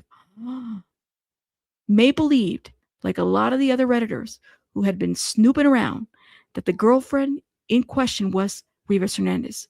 She poured over other screenshots of messages Sophia had sent in the Discord chat over the years, including some that referenced Epstein and pedophilia, and began to view her with intense suspicion. Why was Sophia asked to delete the live stream? Had she known that D4VD's girlfriend was a minor? And also, could she have ignored the chilling message in the chat about the missing girl, Celeste Rivas Hernandez? 2 weeks after D4VD's Discord erupted into chaos, Sophia felt her life was spiraling out of control. Before, the server had been a constant companion and a source of comfort, a near endless streams of conversations that could always drop in and out when she needed a laugh or wanted to distract herself with a meme. Plus, they had given her a purpose, a responsibility, and direction outside of work. Now the Discord server was locked, and Sophia's direct messages were brimming with questions from suspicious outsiders who had joined the once online community. All of them, it seemed, felt called to search for answers in the absence of any updates, press conferences, or official statements about the case from the LAPD. At first, Sophia shrugged off some of the messages she received as harmless, if not creepy, trolling. When a stranger demanded she confess everything you know about Celeste and David, Sophia responded, "I don't know David in person," she wrote. LMFAO. She was telling the truth, she says. As much as she'd yearned to have a real friendship with David, D4VD, she barely knew him at all. For the most part, he ignored her when she messaged him on Discord or responded to his Instagram stories. He'd only ever tried to FaceTime her that one time, she says. Do not reveal any information with others, the stranger responded, assuming an air of authority. Bet, she wrote back, attempting to call their bluff. The message exchange had taken place on September 13, 5 days before Rivas Hernandez had been publicly identified by the LAPD. But after the 14-year-old was confirmed as the deceased, it began to sink in for Sophia that D4VD might not be as innocent as she once assumed. She long heard that he had a girlfriend named Celeste, and she even seen a user with the display name Celeste interact with him in the server. Celeste in here, D4VD, who had a crown emoji next to his display name and a badge signifying he was the owner of the server, posted in the chat in October 2022. Hi, David Burke. This user wrote back, rifing on D4VD's David Burke's name. Full name. According to their profile, Celeste had created a Discord account in January of 2022 and belonged to two of the same servers as Sophia, D4VD's Closet, and one called eGirl Paradise, which bills itself as a forum of socializing and dating. Channels in that server include Freaky Chat, matchmaking, and Gooner Corner. Wait, there was a chat called Gooner Corner? There was a chat called Gooner Corner. Lord have mercy.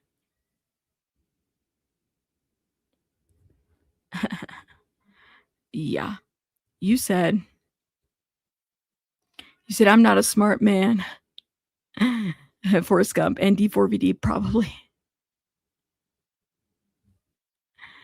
Gooner, I know, especially now that we know what all that, like, seeing that one video, Lord have mercy, I cannot at all.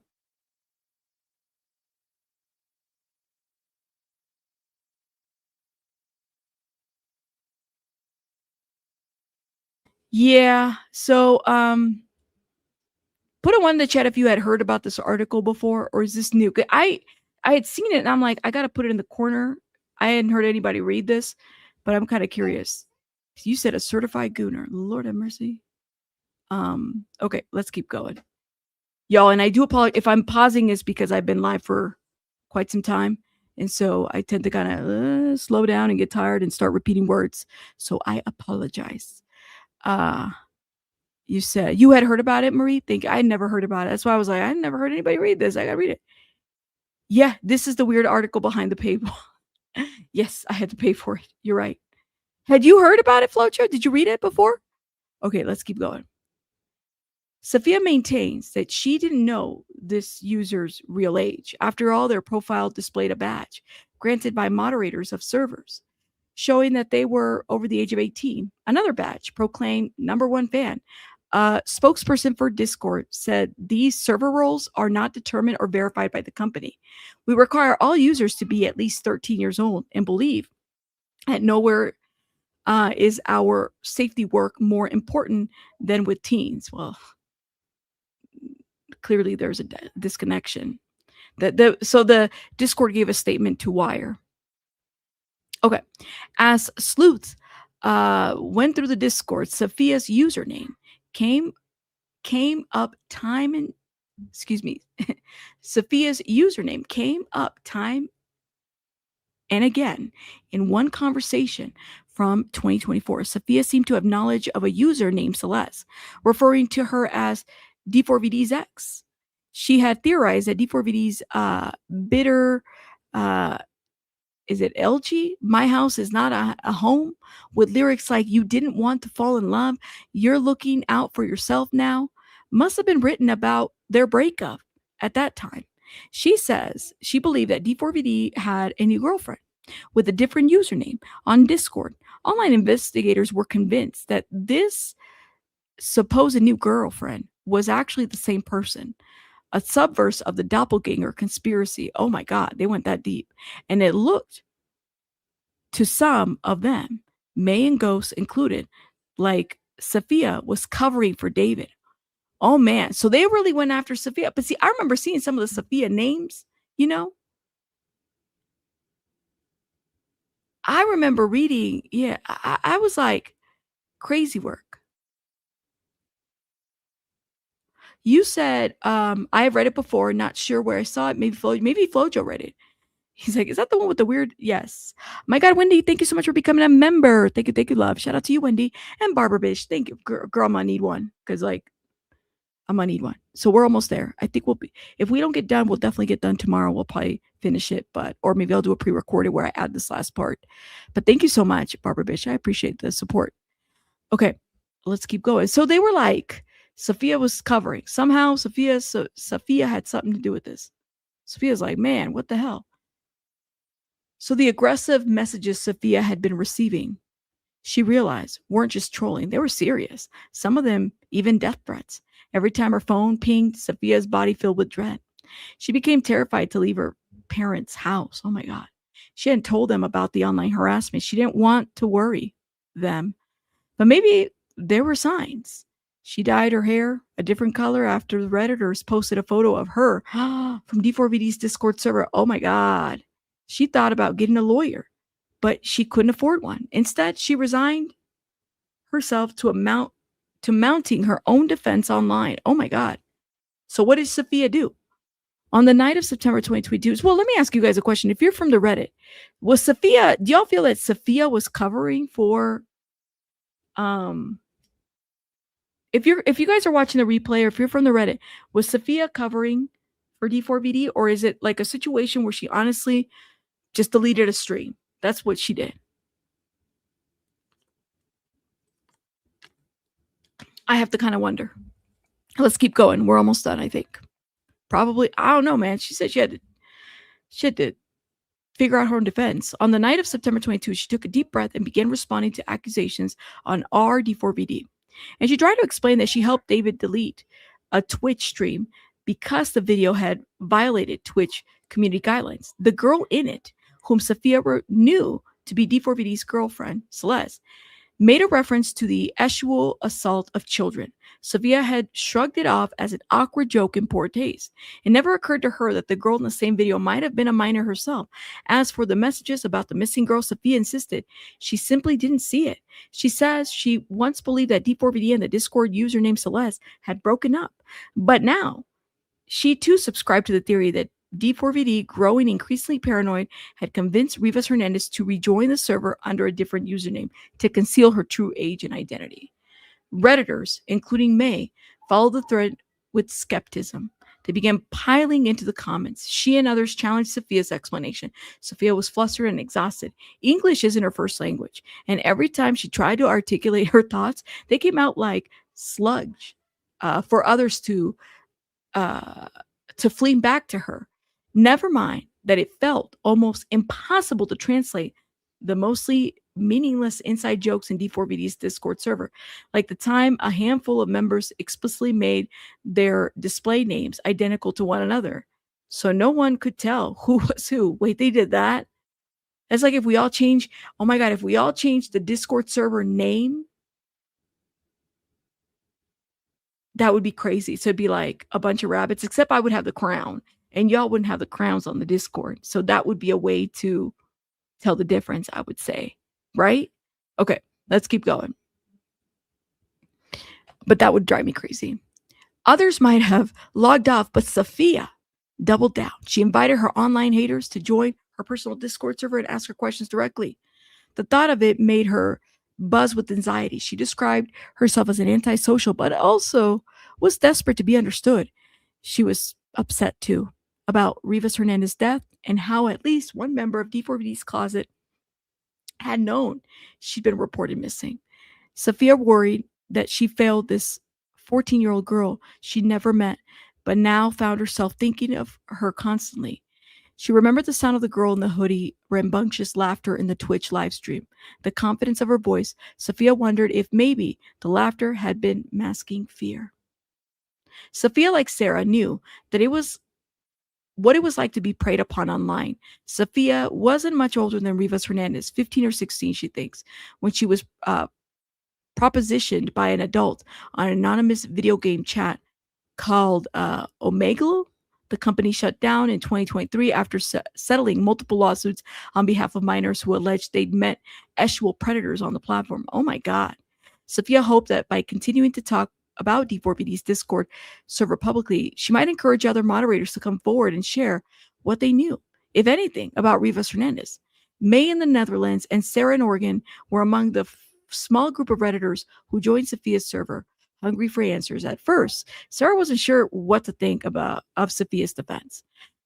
But when she started responding by audio call, Sarah recognized the pain in her soft, shaky voice. She felt Sophia must be telling the truth. I could tell that she was really hurt because she was moderating for this person that she looked up to. And then all of this came out, and now she's totally crushed, says Sarah. So she was so overwhelmed, and I felt so bad because she's too young. Because Sarah had been in D4VD's Discord server since 2024, she was familiar with the brand off of color humor that dominated it. She felt that Sophia's posts about Epstein had been taken out of context. I knew she was just making edgy jokes, trying to fit into this group of people, Sarah said. People have been trying to paint her as this evil protector of a child Pedialyte, which she's not. May, too, softened after discovering that Sophia wasn't an all-knowing insider. In hindsight, the idea seemed almost absurd. Proof of how the internet can distort reality. The way Sophia tells it, she spent countless hours helping to cultivate a fan base for someone she never met and who almost uniformly ignored her online. When Sophia attempted to score free merchandise from D4VD's label, a perk she'd heard from other Discord moderators received were rebuffed. I'm not going to lie. I put too much effort into reviving his server, says Sophia, adding that she sometimes spent her own money buying upgrades like Minecraft plugin for it. He didn't appreciate my work. Sophia had at one time hoped to join the volunteer team of Discord mods that work directly with D4VD's label to help with marketing efforts. She says, finding out about new releases before anyone else would have been exciting, Sophia thought. And maybe she learned something that could help her boost her career as a gaming streamer. But Sophia was never accepted as a member of the team. In retrospect, she sees it as a huge relief. She's glad she didn't know what was really going on behind the scenes. Then again, she thinks, maybe if she'd known something about Rivas Hernandez, she could have helped her.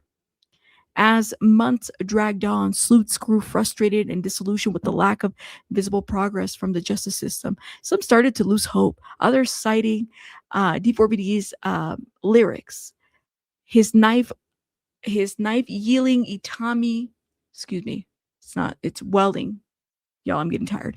Itami character fear he might kill himself before he faced criminal charges.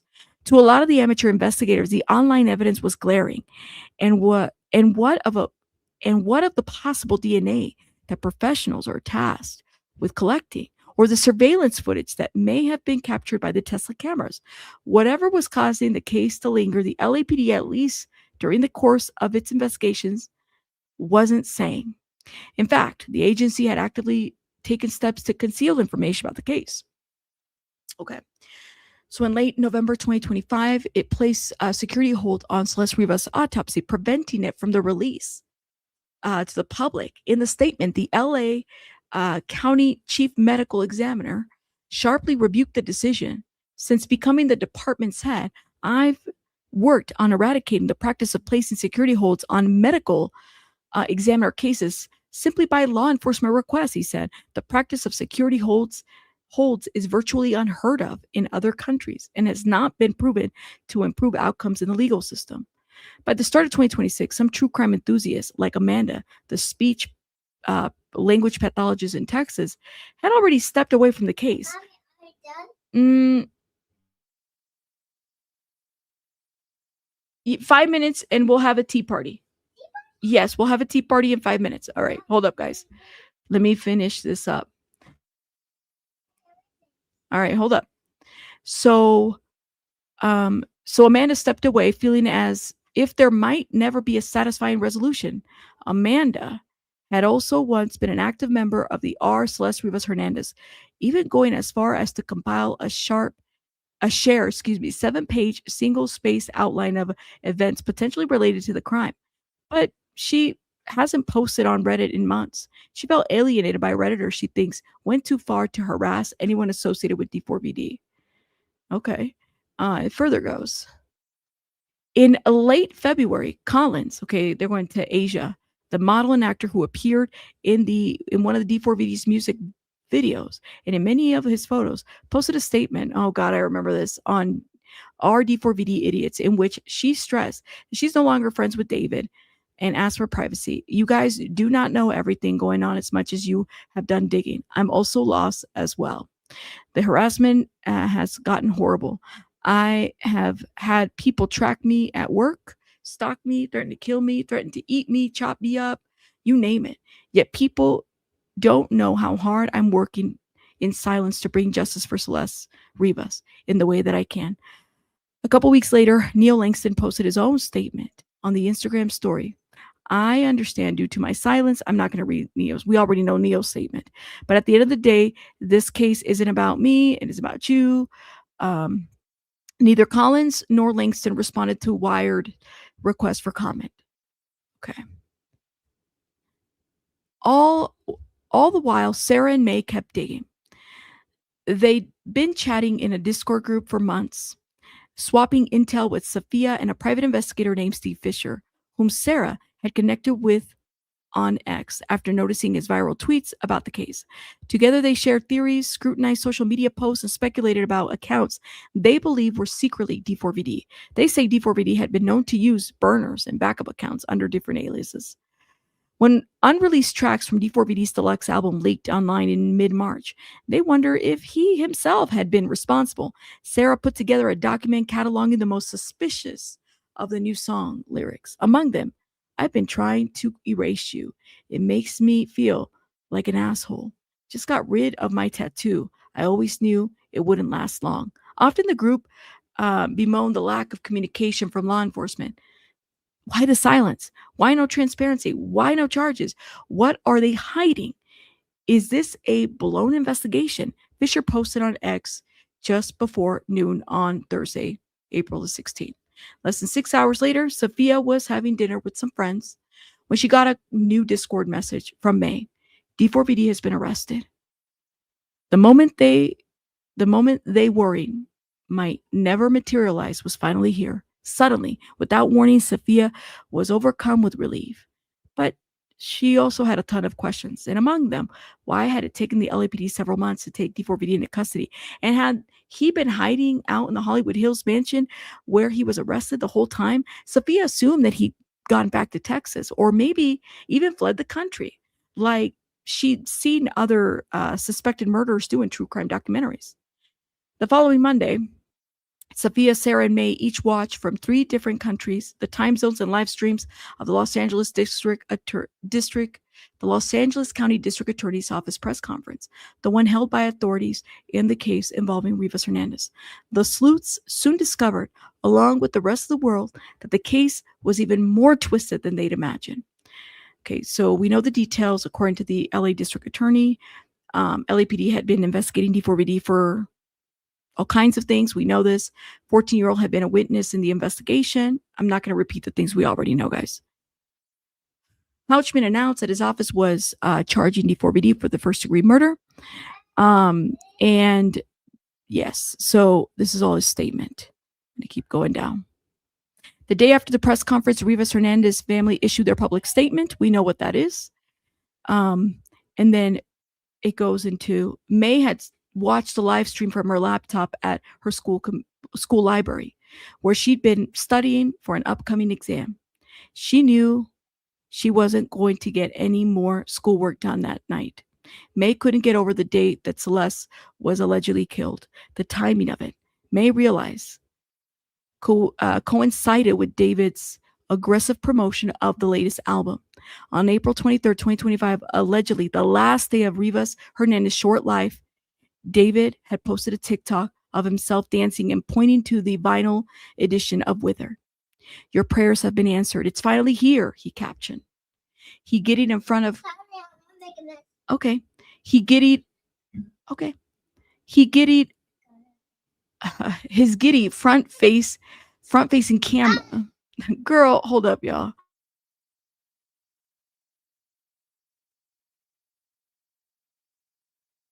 Okay, I will.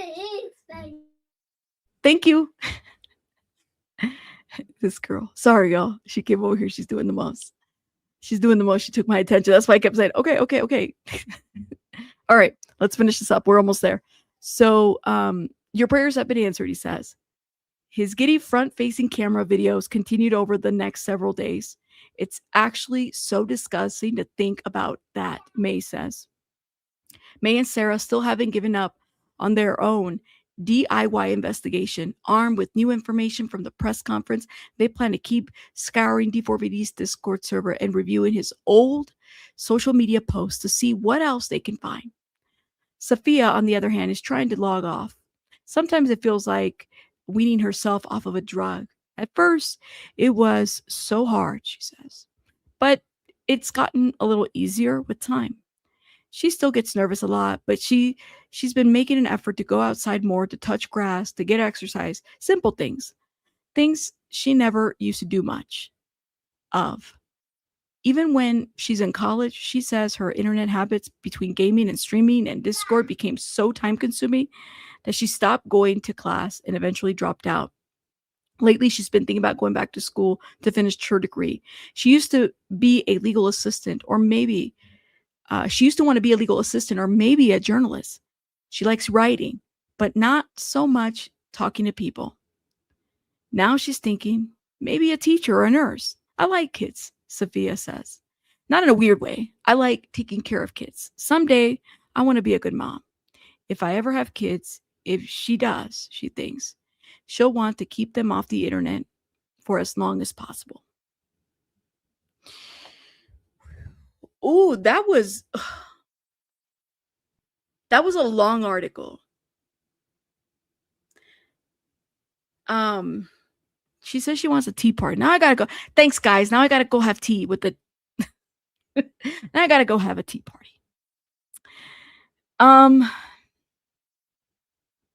Thoughts and opinions.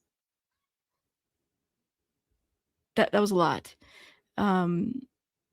Maybe we'll talk more about the article tomorrow so I can process it, because that was a lot.